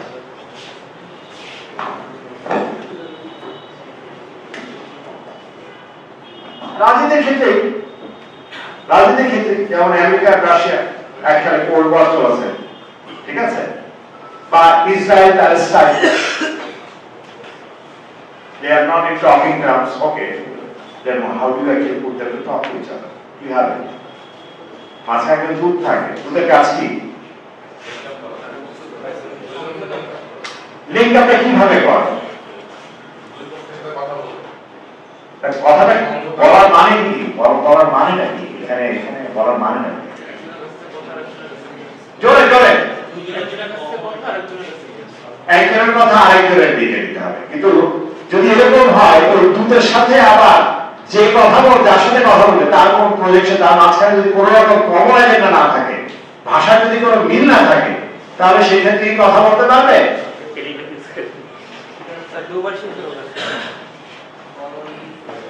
দোভাষীর সাথে যদি কথা বলতে পারে দোভাষী এটা এরকম যে ধরা যাক আমি বলি চাইনিজ তুমি বলা হচ্ছে ফ্রেঞ্চ এখন ও আছে মাঝখানে ও আরেকটা ধারের ভাষায় কথা বলে যদি এরকম হয় ওর ভাষার আমার ভাষার সাথে কোনো মিল নাই তোমার আমার ভাষার সাথে কোনো মিল নাই তাহলে কি আমাদের সাথে কথা চালাচালি সম্ভব সম্ভব না কিন্তু যদি এরকম হয় আমি বাংলা বলি ও হিন্দি বলে কিন্তু হিন্দি আর বাংলার সাথে প্রবলেম হয়েছে মিল আছে তাহলে ও তো আমি যা বাক্য করবো তাতে কিছু মিলবে তাই না আবার ওই হিন্দির সাথে আবার যদি ওর ভাষার কিছুটা মিল থাকে এটা ভাষা মিল আছে তাহলে সেই ক্ষেত্রে আমি ওকে ব্যবহার করে তোমার সাথে কমিউনিকেট করতে পারবো কিন্তু যদি সরাসরি তোমার সাথে কথা বলতে চাই কিছু বুঝবা so this is the trick so এখানে যেটা করে সেটা হচ্ছে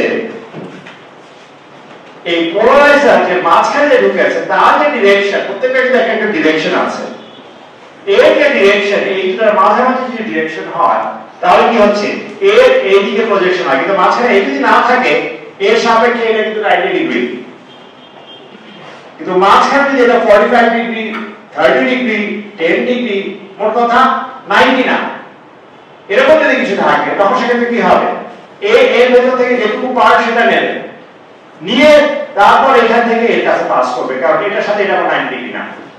মাঝখানে যে আছে সে not 90 degree to either of that, মাঝখানে কিছু একটা অ্যাঙ্গেল আছে সেটা 0 না 90 ডিগ্রি না, যার ফলাফলে এই যেমন ভাষার যে ল্যাঙ্গুয়েজের কমন থেকে থাকে তখন শুধুমাত্র কিছু ইনফরমেশন ট্রান্সমিট হবে, পুরোটা হবে না কিন্তু কিছু হলেও ট্রান্সমিট হবে।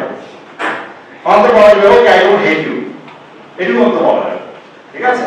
আর যদি ওর মাঝখানে না থাকে তখন মুখে বের করছে আই হেট ইউ। সো এটা এফেক্টিভলি জিনিসটা বোঝায় যে আমরা we are dealing with vectors, কারণ ভেক্টরের তো প্রজেকশন আছে, অন্য কিছু তো প্রজেকশন থাকে না।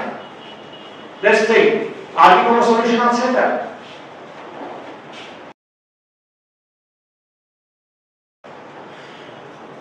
You were suggesting a solution of, you were suggesting something, right? I forgot. What was the suggestion? আমি যেটা বলছি সেটা কি কন্ট্রাডিক্টরি টু দ্যাট? না, ওকে ফাইন। এটা ক্লিয়ার যে আমাদের অ্যাকচুয়ালি এই জিনিসটা যে ল্যাঙ্গুয়েজটা ব্যবহার করব সেটা হচ্ছে ভেক্টর স্পেসের ল্যাঙ্গুয়েজ, এবং এইটা হচ্ছে precisely the common thing that you will have in not just in quantum physics, you will have quantum computing, you will also have in quantum chemistry, এবং I don't know quantum biology কি জিনিস আমাকে অবশ্য পরিদর্শক হিসেবে দিয়েছিল কিন্তু পরিষ্কার বাধ্যতা করতে পারি। তবে এরকম জিনিস কিন্তু খুব ক্লিয়ার ভেক্টর স্পেস কিন্তু আছে, যেমন ফর এক্সাম্পল আমার মুড আমি জানি না এই সেন্সে পড়ার সময় পাইনি, কিন্তু আমি চিন্তা করতে পারি এখানে এই জিনিসটা আছে কিভাবে। যেমন আমি আমার ছাত্রদেরকে প্রায় পড়ার সময় এই জিনিসটা বলি ভেক্টর স্পেস কি, তখন ভেক্টর বলতে প্রথমে গড়গড় করে বলা শুরু করে, এই আমাদের মানে শিক্ষার অবস্থা যেটা হচ্ছে জিনিস যে ভেক্টর কি জিনিস, এটা এমন একটা রাশি মান আছে আর দিক আছে।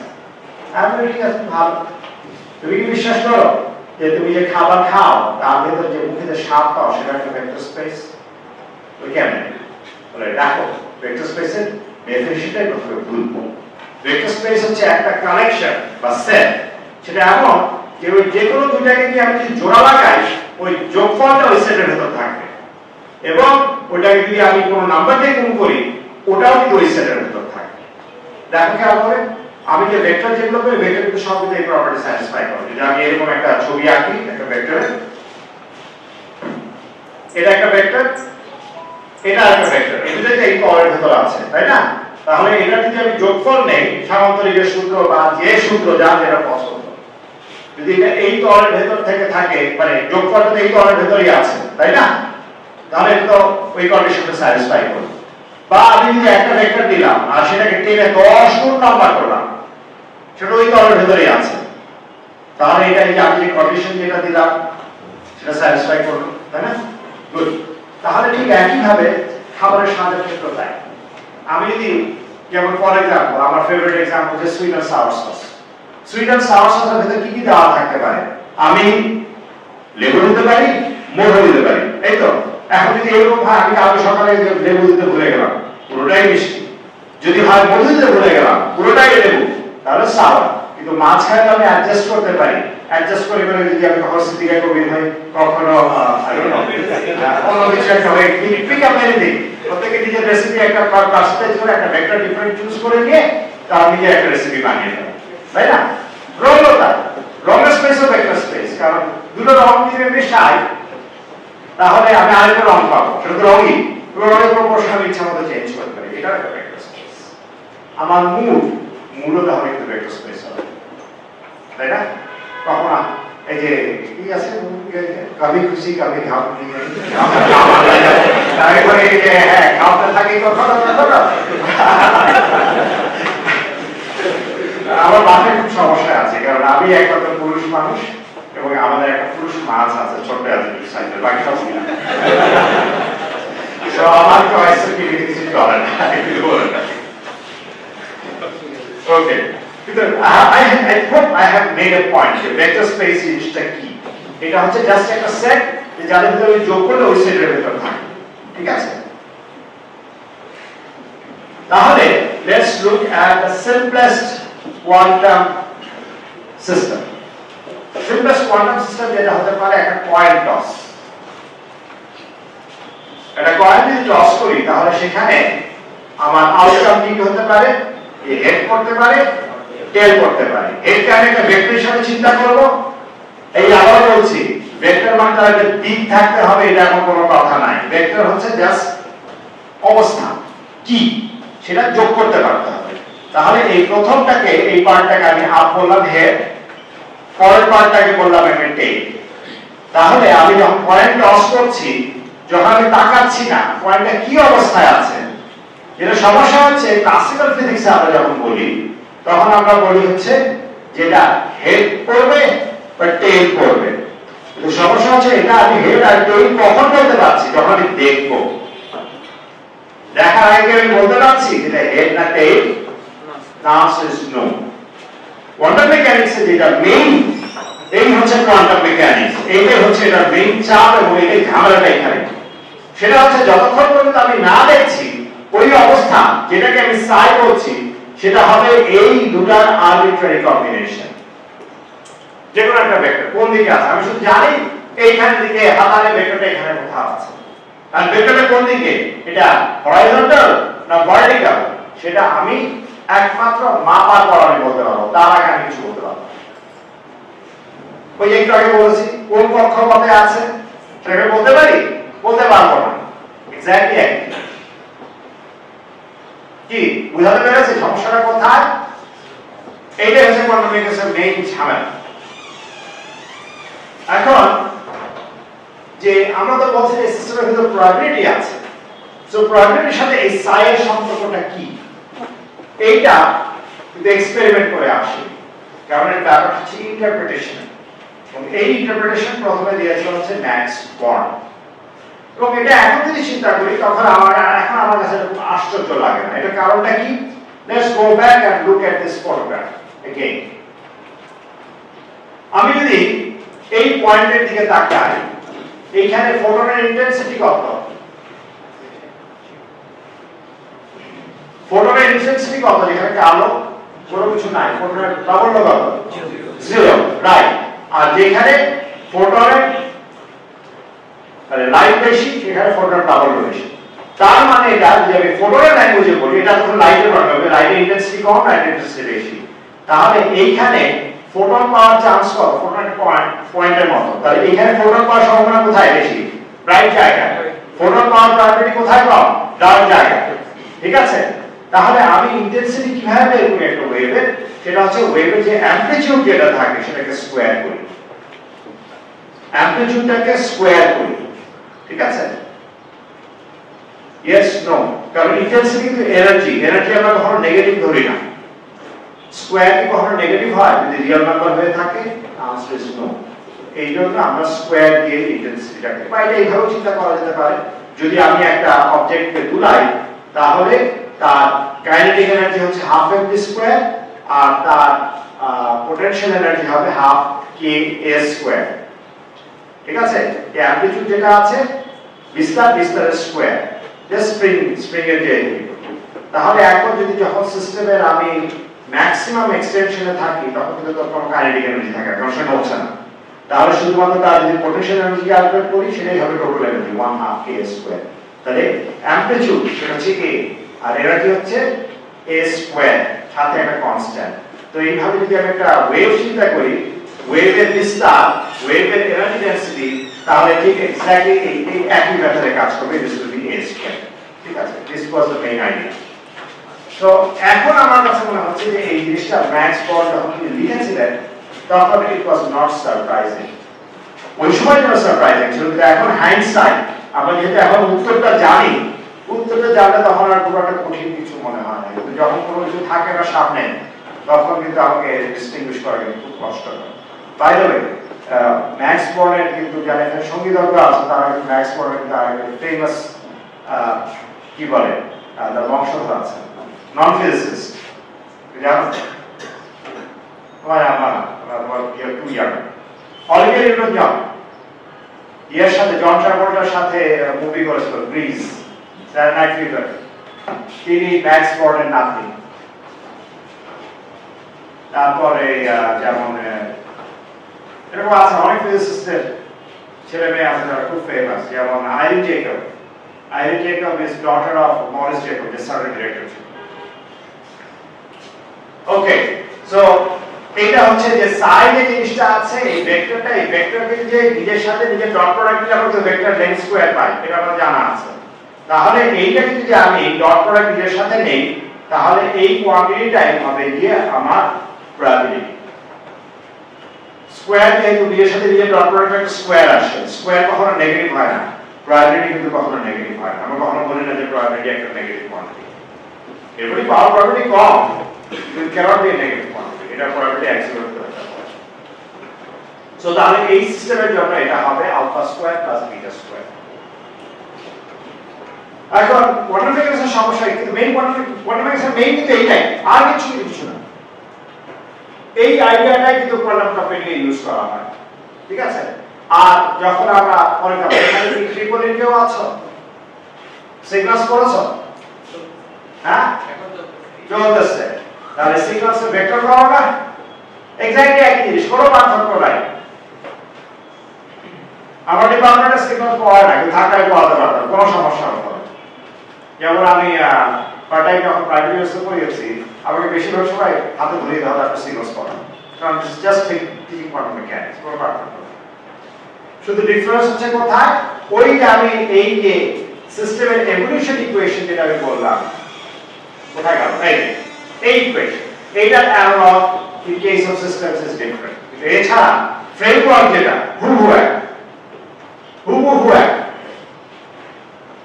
ইনফ্যাক্ট যদি অনেকে যেমন এই কমিউনিকেশনে কাজ করে যেমন ম্যান্টের অ্যান্টেনার মধ্যে অনেক টাইপের মোড আছে সো মোডগুলা এই আইগেন স্টেটগুলোর মতো এই যে সরি এটা একটা শর্টকাট উপায় থাকে খুব ভালো এই যে এই আপ আর ডাউন ঠিক এক্স্যাক্টলি এইরকম সো কোয়ান্টাম মেকানিক্সের মেইন ঝামেলা কিন্তু পস্টুলেট না পস্টুলেট হচ্ছে স্ট্যান্ডার্ড কোয়ান্টাম মেকানিক্সের যেটা সমস্যা সেটা হচ্ছে ইন্টারপ্রিটেশন ওকে ইন্টারপ্রিটেশনটা কি আমি সেটা বলি আমি বলেছিলাম যে প্রথমেই স্যার ইয়েস স্যার ওটা হচ্ছে Copenhagen interpretation so let me first tell you the Copenhagen interpretation and what are the problems with it আমাদের সময় শেষ হয়ে এসেছে ঠিক আছে সো কোপেনহেগেন ইন্টারপ্রিটেশন যেটা করে let's go back to the previous picture তাহলে অবজেক্ট এই স্টেটে আছে সাইড স্টেটে ঠিক আছে এখন সাইড স্টেটে যদি আমি মেজার করতে যাই আমি পয়েন্টটা ঠিক এরকম এই পয়েন্ট টস করলাম হাতের নিচে আছে এখন আমি দেখতে পাচ্ছি না কোন অবস্থায় আছে কোয়ান্টাম মেকানিক্স বলে এটা একটা ভেক্টর অবস্থা এই সাই অবস্থায় আছে সাইড ভিতরে কি আছে সাইড ভিতরে কম্বিনেশন আছে কি হেড অথবা টেল দুটোর কম্বিনেশন আছে কিন্তু ক্লাসিক্যাল ফিজিক্সে কিন্তু এই জিনিসটা নাই ক্লাসিক্যাল ফিজিক্সে শুধুমাত্র হয় এটা হেড হবে নয়টা টেল হবে দুটার ভিতর মাঝামাঝি কোনো কিছু থাকতে পারে না কোয়ান্টাম মেকানিক্স বলে যে না এই মাঝামাঝি অবস্থা থাকতে পারে কিন্তু যখন আমি দেখতে যাব তখন আমি শুধুমাত্র হেড বা টেল পাবো আর কোশ্চেন হচ্ছে এর ভেতর এটা ঠিক কি রকম যে আমি এইটাকে যদি একটা ফর এক্সাম্পল আমি একটা রং হিসাবে চিন্তা করি এটা ধরা যাক হচ্ছে নীল রং এটা হচ্ছে লাল রং তাহলে আমি যখন অবজার্ভ করতে যাব নীল বা লাল একটা পাবো দুটো পাবো না কিন্তু রিয়েলিস্টিকলি আমি জানি যে এটা সেপারেট করতে গেলে নীল যদি কোথাও এক জায়গায় রাখি আলাদা করে যেখানে নীলটাকে পাবো লালটা তো অন্য কোথাও যাবে রং যদি আমি একটা ছাঁকের ভেতরে পাঠাই somewhere else it will be Copenhagen interpretation যেটা বলে যখন এটা একটা স্টেটে কোলাপস করলো অর্থাৎ এই সাইড থেকে আমি আপ পাবো বা ডাউন যে কোনো একটা পাবো অন্যটা হাওয়া হয়ে মিশে যাবে ওটা আর খুঁজে পাওয়া যাবে না আমরা এটাকে বলেছি ওয়েভ ফাংশনের collapse of the wave function এই যে কম্বিনেশন ছিল কম্বিনেশনটা কোলাপস করে একটা পর্যায়ে চলে আসবে অন্যটা ইররিডাক্টিবলি ওটা ফেরত পাওয়া যাবে এটা হচ্ছে জাস্ট একটা ইন্টারপ্রিটেশন কাউকে যদি আমি উঠে বলি যেটা আমি ইন্টারপ্রিটেশন মানি না আমি অঙ্ক করে যাবো কোয়ান্টাম মেকানিক্সের কিছুই আসে যায় না সো এই জিনিসটা কিন্তু actually more of philosophical nature যে কোয়ান্টাম মেকানিক্সের ইন্টারপ্রিটেশন কি। হ্যাঁ, কিন্তু এইখান থেকে শুরু হয় হচ্ছে ক্যাচালটা। ক্যাচালটা কি হলো, লোকজন অন্যান্য সাবজেক্টেও মানে অন্যান্য ইন্টারপ্রিটেশন অল্টারনেট দিয়েছে, এবং এর ভিতরে সবচাইতে যেটা অল্টারনেট ইন্টারপ্রিটেশন লোকের সবচেয়ে বেশি পছন্দ করে সেটা হচ্ছে এই many world interpretation. Many world ইন্টারপ্রিটেশনের স্টেটমেন্ট হচ্ছে এই যে ওই যে রেজাল্ট, যেমন আমি যে রঙের কথা বললাম, আমি যদি একটা ছাঁকনি দিয়ে যদি আমি এক জায়গায় নীল পাই, লালটা অন্য জায়গায় পাবো, এটা বলতে হচ্ছে মেনি ওয়ার্ড ইন্টারপ্রিটেশনে যে there is another word. What is word? Word কি জিনিস? যেটা আমি দেখি, যেটা আমার রেজাল্ট। আমার তো ইভেন্ট আছে, ইভেন্টগুলো মিলে আমার ওয়ার্ড না। এখন এই মুহূর্তে ফর এক্সাম্পল যখন let's go back to the time of Columbus. Columbus যতক্ষণ পর্যন্ত তার জাহাজটা নিয়ে ওয়েস্ট ইন্ডিজ হোক বা যেখানেই ভিড়ে থাকুক না ডিসকভার করে গেছে, ওই ওয়ার্ল্ড সম্বন্ধে কারো কোনো আইডিয়া ছিল। সো আমি ওয়ার্ল্ডের ডেফিনিশন তখন ছিল যেটা আমি অবজার্ভ করতে পারছি। This is also exactly the same in cosmology. যে আমি যেটা দেখব প্রত্যেকটা জিনিস সেটা নিয়ে হচ্ছে একটা ওয়ার্ল্ড লাইন। ওয়ার্ল্ড লাইন মানে হচ্ছে যে একটা ইভেন্টের সাথে আরেকটা ইভেন্টের সম্পর্ক, আরেকটা ইভেন্টের সাথে আরেকটা সম্পর্ক, আরেকটা ইভেন্টের সাথে আরেকটা সম্পর্ক, এই একটা লাইনের মধ্যে, এটাকে আমরা বলি ওয়ার্ল্ড লাইন। যতগুলো ওয়ার্ল্ড লাইন আছে সেটার কালেকশন, সেই কালেকশনটাই হবে কি একটা ইউনিভার্স। অর্থাৎ আমরা যে হিস্ট্রি লিখে যাই, যা রেকর্ড করতে পারবো সেটা আমার কসমোলজি বা আমার হিস্ট্রি রেকর্ড করব। এখন যদি এরকম হয় যে আরেকটা জায়গা হাইপোথেটিক্যাল, এখন সেটা আছে কি না আছে আমি তো জানি না, এরকম উল্টাও তো ছিল যে নেটিভ আমেরিকানরা যারা আছে তারা ইউরোপ সম্বন্ধে কোনো কিছু জানে না, তাদের ওয়ার্ল্ড নিয়ে যদি এরকম হতো, let's think of A hypothetical world যে যেখানে আমেরিকা ডিসকভার্ড হয় না, ইউরোপরা ইউরোপের ভেতর আছে, আর North America বা Americans are separate. How many words will you get? You will get 2 words if you have access to both of them. আমি একটা থার্ড একটা পার্টি যে আমি দুটোকে অবজার্ভ করতে পারছি, কিন্তু I'm not interacting with either of them. এটা কিন্তু ক্লাসিক্যাল ওয়ার্ল্ডে সম্ভব, কোয়ান্টাম ওয়ার্ল্ডে সম্ভব না। কোয়ান্টাম ওয়ার্ল্ডে আমাকে দেখতে গেলে আমি দেখি কিভাবে, কোনো জিনিসকে দেখি কিভাবে, আলো ফেলে, ওকে আলো দিয়ে না, যেমন আমি নিউক্লিয়াস দেখতে পাই না, আলো ফেলে তো নিউক্লিয়াস দেখা যাবে না, কারণ নিউক্লিয়াসের সাইজ অত্যন্ত ছোট। কালকে বাইরে আমি ছাত্রকে জিজ্ঞেস করছি, এই আমাকে হিসাব দাও তো নিউক্লিয়াসের সাইজ কতটুকু, নিউক্লিয়াসের সাইজ যদি একটা কমলা লেবুর সমান হয়, ইলেকট্রন কত দূরে? অনেকক্ষণ চিন্তা করে, কেন ইলেকট্রন তো চারপাশেই ঘুরছে, ওসব এভাবে করি কত দূরে ঘুরে, তাকে বলছি ইলেকট্রন কোথায়, বলছে চারপাশে। তাহলে চারপাশটা কি? চারপাশটা কি এতটুকু চারপাশ? 2 মাইল দূরে গেলেও কিন্তু চারপাশ। হিসাব করে দেখি, তোমরা বলতে দেখি কত দূরে নিউক্লিয়াসের সাইজ যদি কমলা লেবুর সাইজ হয়, তাহলে ইলেকট্রন এখান থেকে কত দূরে হবে? রাফলি 1 লাখ গুণ 10 লাখ গুণ, হ্যাঁ 10 লাখ গুণ করো কত হয়? বড়ানি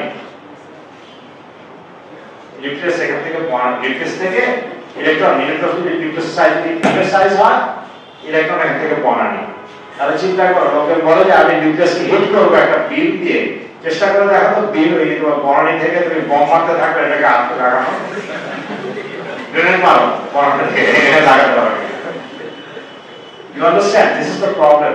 আমাদের এখানে যখন আমরা পড়ানোর সময় কিন্তু কোন জিনিসের অর্ডার কি রকম এটা কিন্তু বলি, একটা নাম্বার লিখে দিলাম, বাস শেষ। কিন্তু নাম্বারটা কি মানে, সেটা একটা অ্যানালজি যদি না থাকে তাহলে কিন্তু এটা আন্ডারস্ট্যান্ডিং এর ভিতরে আত্মস্থ হবে, ব্যাপারটার সিভিলিটি কত এই জিনিসটা বলতে হবে। যাই হোক, তো এইখানে ইন্টারপ্রিটেশন, মেনি ওয়ার্ড ইন্টারপ্রিটেশন হচ্ছে এই যে আমি যখন অবজার্ভ করছি there is an alternate me. এখন মিটা কে that I don't know. Idea হচ্ছে এরকম দিস লাইক, এবং এই জন্য এই লোকজন যারা ফিলোসফি করে খুবই পছন্দ করে এটা ভেঙে দুই দিকে হচ্ছে আমার দুটো অল্টারনেট রিয়ালিটি। এক রিয়ালিটিতে আমি আমার পয়েন্টে পাচ্ছি হচ্ছে আপ, আরেক রিয়ালিটির পয়েন্টে পাবো হচ্ছে ডাউন। এবং প্রত্যেকবার যখন আমি মেজারমেন্ট করছি, কোনো একটা অবজার্ভ করছি, এক একটা রিয়ালিটি সেটা রিয়ালাইজ হচ্ছে, আর অন্যান্য reality that is going to another universe. এখন সমস্যা হচ্ছে ওই ইউনিভার্স কি আদৌ এক্সিস্ট করে কিনা, তাহলে সে কেমন করে বুঝবো? Some people have proposed some experiments, আমি জানি না what was the outcome, this has been proposed, যেমন for example, এইরকম টাইপের picture is actually really liked a lot by people who do quantum cosmology. Quantum cosmology জিনিসটা কি? Quantum cosmology হচ্ছে যেমন আমরা ইউনিভার্স তৈরি করি, ইউনিভার্সে তো অনেকগুলো প্যারামিটার থাকে, তাই না? যেমন ইলেকট্রনের মাস, প্রোটনের মাস, নিউটনের কাপলিং কনস্ট্যান্ট, মানে নিউটনের মহাকর্ষ ধ্রুবক, এগুলো টাইপটা হচ্ছে প্যারামিটার। তাহলে আমি এই নাম্বারগুলোকে যদি ভিন্ন ভিন্ন মান নিতে পারি, তাহলে আমি কিন্তু একটা ভিন্ন ভিন্ন ইউনিভার্স চিন্তা করতে পারি। তো এই মান যেগুলো ইউনিভার্সের একটা প্যারামিটার, তাই না? একটা প্যারামিটার, এরকম কতগুলো প্যারামিটার নেওয়া সম্ভব। So it is possible. কারণ কোয়ান্টাম মেকানিক্স কি বলে, যখন আমি ইউনিভার্স কে চিন্তা করি, ইউনিভার্স কে একটা সাইডে চিন্তা করি, এই যেরকম আপ ডাউন এরকম আছে বা হেড টেইল আছে, I can think of lot of universes, প্রত্যেকটা ইউনিভার্স একটা ভিন্ন ভিন্ন possibilities। এই যে আপ ডাউন গুলো কি হেড টেইল গুলো possibilities না? So I can think of different universes যেগুলো তৈরি হতে পারে, এবং আমার অরিজিনাল ইউনিভার্স এই অবস্থায় ছিল।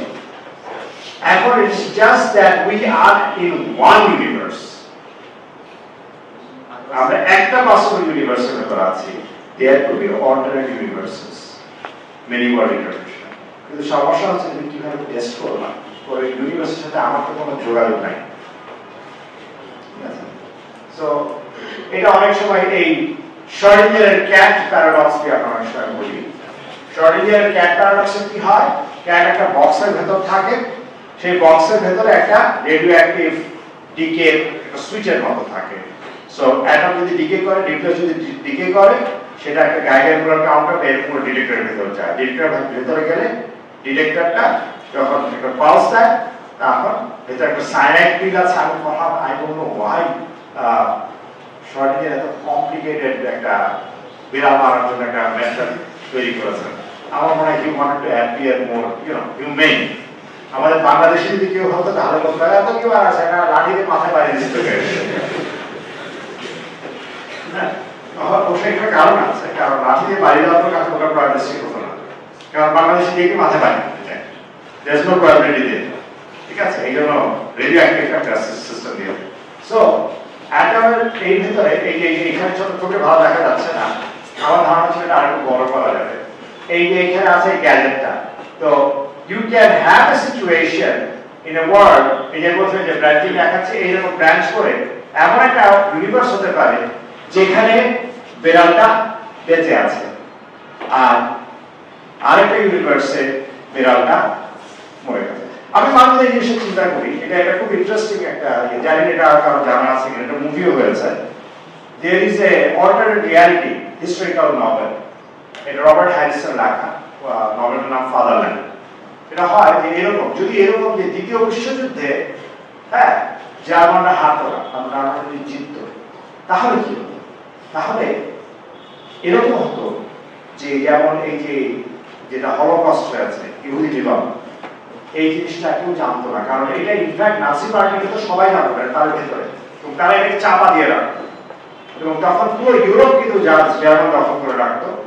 একমাত্র আমেরিকা থাকতো সেপারেট, কারণ মাঝখানে পানি তো তারা নিতে পারতো। তখন আমেরিকা উড হ্যাভ বিন এই জার্মানির সাথে তাকে ব্যালেন্স রেখে কাজ চলতে হতো। তাহলে আমি মাঝে চিন্তা করি যে আমাদের দেশে যদি এরকম, ঠিক এরকম কেন সাহিত্যিকরা কেউ লেখে না, এরকম যে ৭১-এর যুদ্ধে আমরা জিতিনি, এটা অল্টারনেটিভ রেখে দিতে পারে, তাহলে আমার দেশের অবস্থা কি হবে? Just think of it. এটা একটা ভালো একটা ম্যাটেরিয়াল হতে পারে for just a historical perspective. তো যাই হোক, কিন্তু এটা আমি রাজনৈতিক সেন্সে না, we can now think in terms of quantum reality. এই কোয়ান্টাম রিয়ালিটিতে একটাতে আমরা এই ইউনিভার্সে আমরা জিতেছি, আর এই ইউনিভার্সে হয়তো বাংলাদেশ এখনো খুশি পাকিস্তানি হয়ে গেছে। তো আমি এখানে আমার বক্তব্য টানতে যাচ্ছি, তবে কত জিনিস বলার ছিল এটা বলিনি। আর যদি কারো কিছু না আলাপ করার ইচ্ছা থাকে, ইউ ক্যান রেজ দিস।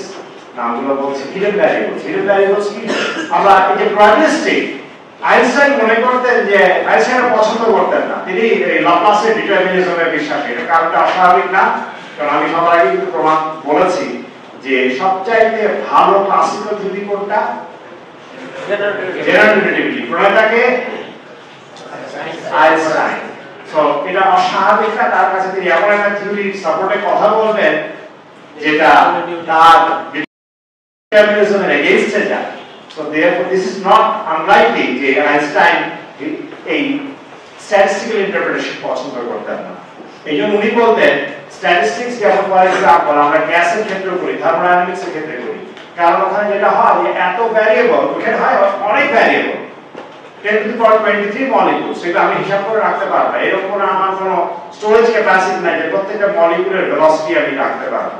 সেখানে আমি অ্যাভারেজ করি এবং সেখানে আমি দেখি, তখন বলবো যে কিছু ভ্যারিয়েবল আছে যেটা আমি জানি না, সেগুলো কি মলিকিউলের ভেলোসিটি, সেই কারণে আমি স্ট্যাটিস্টিক্স করছি।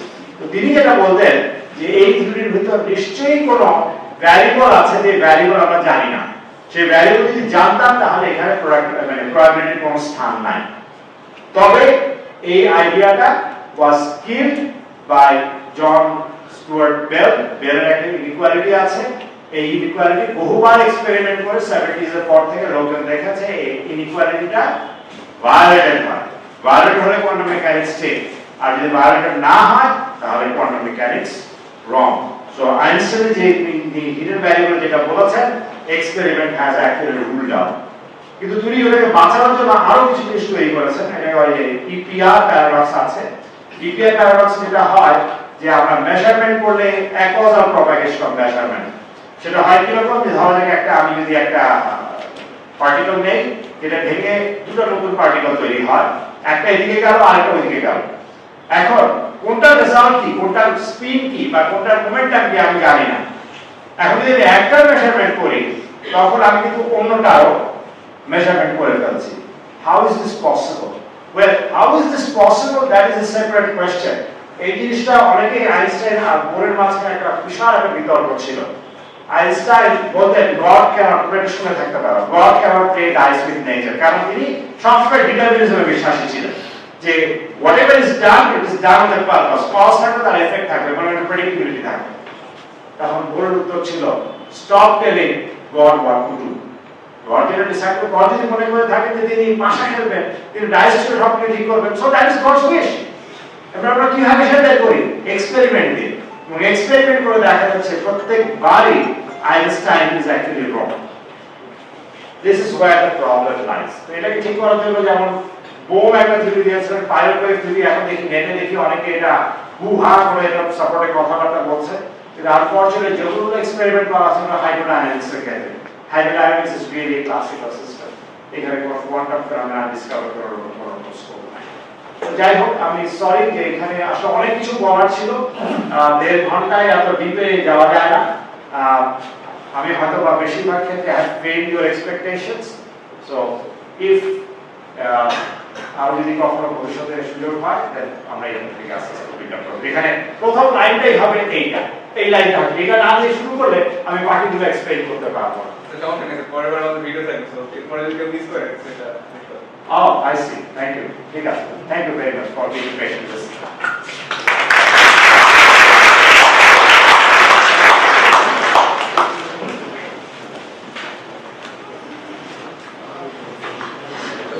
কারণ প্রশ্ন আছে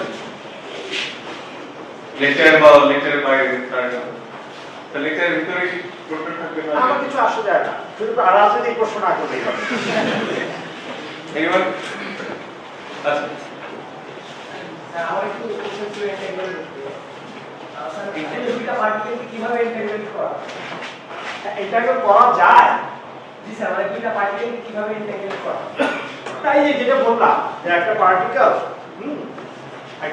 ভেঙে দুটা হলো, তারপরে তার দুটার ইনিশিয়াল অবস্থা কিন্তু একই ছিল, কিন্তু যখন তার ভেঙে গেল দুটা, যেমন ফর এক্সাম্পল আমি যদি টোটাল মোমেন্টাম 0, সেটা যখন ভেঙে গেল তখন এটার মোমেন্টাম যদি p1 হয়, এটার মোমেন্টাম কত হবে? -p1। কিন্তু এরা ইন্ডিপেন্ডেন্ট, এরা এখন ইন্ডিপেন্ডেন্ট, কারণ এটা একে চেনে না আর একে চেনে না।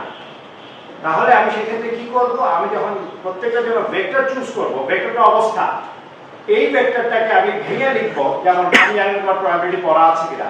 যদি ইন্ডিপেন্ডেন্ট ইভেন্ট হয়ে থাকে তাহলে দুটার প্রবাবিলিটি কি হয়? গুণ হয় না? তাহলে ওইখানে যখন আমি সাই লিখব, অরিজিনাল সিস্টেমের যে সাই হবে সেটা যখন ভেঙে যাবে তখন আমি লিখবো psi1 psi2, ঠিক আছে, বা সাম কম্বিনেশন অফ দ্যাট। যখন আমি ভিতরে প্রোডাক্ট হিসেবে লিখছি দে আর ইনট্যাঙ্গল, ঠিক আছে। এখন যদি আমি যখন যাচ্ছে আই হ্যাভ নো আইডিয়া যে এইটার মোমেন্টাম কত। এখন আমি মেজার করব এটার মোমেন্টাম p1, এটার মোমেন্টাম কত হতে বাধ্য -p1, কিন্তু এটাও তো ডিস্ট্রিবিউশন একটা এখানকার, এটা ডিস্ট্রিবিউশন আলাদা। আর এখান থেকে এখানে কত রেজাল্ট পেলাম, এই রেজাল্টটা এখানে আসছে যদি এটা p1 না হয় p2 হতো তাহলে এটা কত হতো, এটাও -p2 হতো, তাই না? আর p1 p2 এখানে একটা প্রবাবিলিটি, এইটার মেজারমেন্টের যে result how does it propagate. যদি এরকম হয় যে আমি ইউনিভার্সের এক মাথায় বসে আমি মাপছি, ইউনিভার্সাল আমার গ্যালাক্সির এক মাথায় ঠিক একই মুহূর্তে, বা কেউ যদি মাপে সে এক্স্যাক্টলি করতে পারছে, কিন্তু ইনফরমেশন এখান থেকে তো যেতে পারে না। It travels at a faster than speed of light. How is that possible? সমস্যা হচ্ছে কোয়ান্টাম মেকানিক্সের যে ফ্রেমওয়ার্ক, এইটার আন্ডারে এটা আমি একটা আনসার দিতে পারবো না। লোকে বলে এটা যাওয়া সম্ভব হয়তো, এইটার within itself quantum mechanics can't do it. এটার মানে হচ্ছে এই, হয়তো এটা অনেকের ভালো লাগবে না শুনতে, quantum mechanics in a sense is incomplete theory. It is an incomplete theory, কারণ এটা সবকিছুই নিজেকে প্রেডিক্ট করে না। যেমন এরকম ইনকমপ্লিট থিওরি আমরা কাজ করি, যেমন স্ট্যান্ডার্ড মডেল কিন্তু কমপ্লিট না। স্ট্যান্ডার্ড মডেলের ভিতরে অনেকগুলো পার্টস জানে, যেমন নিউট্রিনো কোনো ভর থাকার কথা না স্ট্যান্ডার্ড মডেলে। এক্সপেরিমেন্ট করে পাচ্ছি হচ্ছে এটা ভর আছে, তার মানে কি স্ট্যান্ডার্ড মডেল ভুল? The answer is no. Within the framework এর রেজাল্ট ইজ ওকে। যখন রেজাল্টের ফ্রেমওয়ার্কের বাইরে যায় এটা ওর উত্তর দিতে পারে, তখন some bigger theory will come and replace it. তার মানে হচ্ছে ভবিষ্যতে হয়তো আমরা আরো বেটার থিওরি হয়তো তৈরি করতে পারি, কিন্তু সেই বেটার থিওরি কি হবে সেটা এক্সপেরিমেন্ট। আমি কিন্তু সকালে গাছের তলে বসে থেকে কোয়ান্টাম মেকানিক্স হয় না। এইখানে it is a big problem আমার মতে, যে আমাদের যে এই ক্লাসিক্যাল ইন্ডিয়ান সাবকন্টিনেন্টের যে চিন্তা ভাবনা, এটা চিন্তা ভাবনা কিরকম? সে হচ্ছে ওম শান্তি, গাছের তলে বসে ধ্যান করো। বুদ্ধের ছবি বা যতগুলো আমাদের ধর্মপ্রচারক এই এরিয়ার ভেতরে আছে, প্রত্যেকের ছবি দেখানো হয় যে গাছের তলে বসে ধ্যান করছে এবং মাথা চারদিকে চলতে ছড়াচ্ছে, কোনো এক্সপেরিমেন্ট নাই। This is the difference between the culture we have here and that in Europe. ইউরোপে এই জিনিসটা বসে ধ্যান করে না, যদি কোনো কিছু জানতে হয় আমাকে এক্সপেরিমেন্ট করতে হবে। এই জিনিসটা রবীন্দ্রনাথের লেখার ভেতরে আছে, বাঙালি জন্মভীতি আছে। এটা শুধু বাঙালি না, it is all across Indian subcontinent. So একটু আগে সূত্র দেখানো হচ্ছে psi equal to alpha plus beta, এখানে alpha beta maybe সে দুইটা মানে probability না, এটা স্কয়ারটা হবে probability।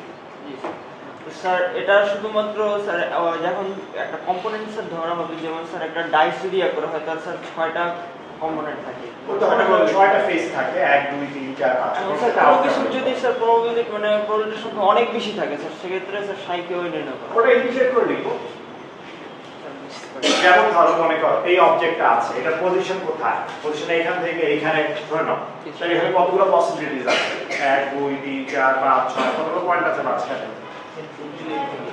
ইনফাইনাইট। তাহলে সেগুলো যদি যোগ করি, কোনো জিনিস যদি কন্টিনিউয়াসলি চেঞ্জ হয় সেটাকে যোগ করাকে কি বলে? ইন্টিগ্রেশন। আর কেউ স্যার কোয়ান্টাম ব্যালেন্সের একটা ব্যাপার ছিল যে ওখানে বলা ছিল যে আমি কোয়ান্টাম কি ব্যালেন্স পরিবেশ ইজ লোকাল এক্সপার্ট। আচ্ছা বলো, শুনতে অসুবিধা নেই, শুনলেও শিখবো, আমিও কিছু শিখবো। মোটামুটি যেটা হলো আমি যতগুলো মানে আমি কোনো এক্সপার্ট না কিছুই না, তোমার আমিও না। তো ব্যাপারগুলো যেটা ছিল যে আমরা কোয়ান্টাম ফিজিক্সের ক্ষেত্রে যেসব এক্সপেরিমেন্টগুলো করি সেগুলো অনেক সফিস্টিকেটেড ভাবে করি বা অনেক লো টেম্পারেচার বা এই টাইপের কোনো কাহিনী ছিল, বাট কোয়ান্টাম ব্যালেন্সের ক্ষেত্রে যেটা ছিল যে আমাদের ন্যাচারাল প্রসেসে সে কতগুলো কোয়ান্টাম ফেনোমেনা দেখাইতে পারতো। সেই কোয়ান্টাম ফেনোমেনাটা কি? স্যার এনটেঙ্গলমেন্টও দেখায়, তারপর স্যার কতগুলো যেটা ছিল যে একটা পার্টিকেল একসাথে অনেক বেশি থাকতে পারে, এরকম টাইপের ফেনোমেনা, মানে পার্টিকেল কে কোয়ান্টাম বায়োলজি, পার্টিকেল বায়োলজি ইলেকট্রনের কি পেট খারাপ করেছে? সো ব্যাপারটা কি মানে when you say something it has to be something measurable, আমি এখন যদি আমার মুড খারাপ, ওকে ঠিক আছে, মুড খারাপ আমি বলতে পারি, you understand what I mean, কিন্তু এটা কিন্তু কোনো মানে নাই ফিজিক্যালি, কারণ একটা স্কেল আমাকে দাঁড় করাতে হবে, যে স্কেলে আমি বলতে পারি যে মুড খারাপ 10, 9, 7, ঠিক আছে, তুমি বলবে ঠিক আছে আমার মুড খারাপ, কালকে আমি আমার মনে করো তোমার মোবাইল হারিয়ে গেছে, তোমার মুড খারাপ 9, তোমার গার্লফ্রেন্ড তোমার সাথে ভেঙে গেছে, ওটা মুড খারাপ 10, ঠিক আছে, মনে করো this is a scale you have. কিন্তু এই স্কেলটা এমন ফিজিক্সে বা সায়েন্সে সবথেকে ইম্পর্টেন্ট অবজেক্টিভিটি, আমি মাপলাম, ও মাপলো, রেজাল্ট কিন্তু এক হতে হবে। এখন তোমার মুড, তোমার বলছো তোমার মুড এখন খারাপ, আমার মুড তার থেকে খারাপ, কারণ মনে করো আমার ব্যাংকে টাকা নেই। সো এটা কি স্কেলে মাপবো, and you have to agree, তোমার এটা কত মুড খারাপ, তোমার 10 কেন, তোমার 10 5, তাহলে তোমার কাছে হয়তো গার্লফ্রেন্ডটাই বেশি ইম্পর্টেন্ট হতে পারে, আমার কাছে টাকা বেশি important. So there is no objectivity in this sort of statements. আর তোমাদেরকে একটা জিনিস বলি, ট্রাম্প সাহেব ফেক নিউজ বলে ফানাই ফেলতেছে না, I'm telling you he's right. Why? There are fake news also in what we call pop science journals. নেটে কিছু একটা দেখলেই তুমি সেটা নিয়ে তুমি দৌড়াবে না। অনেক অনলাইন পোর্টাল আছে, ক্লিক করো পাও, যেমন ধরো আমি তোমাদের একটা বলি fees.org, fees.org দেখবা আর phy.org দুটোতে এক না, একই রকম জায়গায়। একটা হচ্ছে physical society of America, APS এর সাইট, আর আরেকটা হচ্ছে নিউজ অ্যাগ্রিগেটর। এখন এরকম সোয়েট আসে, এখান থেকে দেখবো, এখান থেকে ওই ঘর। আমরা প্রত্যেকদিন সকালে আমি নেট খুলেই পাই, আপনার জার্নালের ছাপাতে দেন, প্রচুর জার্নাল আছে যেগুলো জার্নাল কোনো ভ্যালিডেশনে নাই, আর তুমি ওই করে জার্নাল থেকে সাইটেশন নিয়ে তুমি বলে এই যে দেখেন জার্নাল হয়েছে, you believe that? So please, before you cite something, তোমাকে প্রথম জিনিসটা হবে you have to be skeptic first.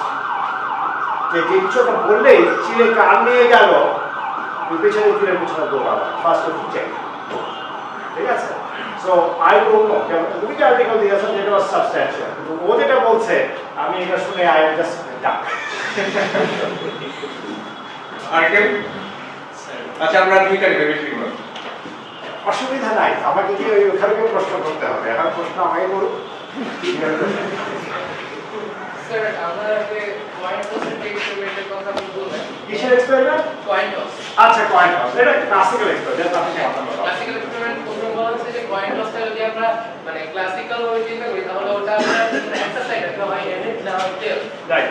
যদি কোয়ান্টাম দিয়ে আমরা চিন্তা করি তাহলে দুইটার মাঝখানে সামথিং আসবে। না না না না, তুমি রেজাল্ট আউটপুট ওই দুটোই হবে, it doesn't affect the classical result, কিন্তু অবস্থা ক্লাসিক্যাল যেমন আমি বারবার সম্ভাবনা space, sample space is much larger in quantum system than that of a classical system. কিন্তু রেজাল্টের যে এক্সপেরিমেন্টাল রেজাল্টের যে স্যাম্পল স্পেস হবে সেটা কিন্তু ক্লাসিক্যাল স্টেটের সাথে, কারণ তোমার খেয়াল রাখো যা কিছু তুমি মেজার করছো সব কিছু কিন্তু classical. So therefore quantum result will not give you any result that is not classical. যেটা পার্থক্য হতে পারে সেটা হচ্ছে যেটা তুমি এক্সপেক্ট করবা থিওরিতে যে expectation that you will use in this slide, এটা ব্যাকরণ বলে এই নিয়মে তোমাকে লিখতে হবে। তুমি আমি ভাত খাই না লিখে আমি খাই ভাত কবিতায় লেখা যায়, তুমি এই লেখাটা আমি খাই ভাত লিখে দিয়ে তুমি বাংলা এইচএসসি দ্বিতীয় পত্রে লেখো, কত দেবে তোমাকে? দেবে না, দেবে না। এটাও ঠিক এক্স্যাক্টলি একই, এটা একটা নিয়ম, এই নিয়মে আমরা কাজ করি এবং এই নিয়ম এখন পর্যন্ত কোনো এক্সপেরিমেন্ট রেজাল্ট দেয়নি যেটা ভুল।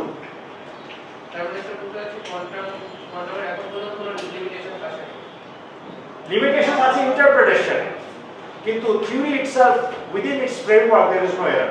যেমন লোকজন অনেকে বলে যে আমরা কিছু ডেল্টা এক্স ডেল্টা পি যে আমরা পার্টিকেল ক্যালকুলেট করার পাথ নাই, ওয়েল আই এগ্রি, কিন্তু তুমি বলো যে পাথটা একেবারেই নাই না, you can do some control experiment যেখানে তুমি বলতে পারো পার্টিকেলটা এই লাইনের ভেতর না দিয়ে গিয়ে আমি বলতে পারি এই রকম একটা রিজিয়নের ভেতর দিয়ে গেছে, বাট নোটিস রিজিয়নের ভেতর দিয়ে গেলেও এখানে প্রবাবিলিটি কিন্তু ইনফাইনাইট, কারণ মানে প্রবাবিলিস্টিক স্পেসটা ইনফাইনাইট, কারণ তুমি এখানে কতগুলো পাথ তুমি আইডেন্টিফাই করতে পারবা, ইনফাইনাইট। যখন ক্লাসিক্যাল তখন তুমি বলবে একটাই পাথ।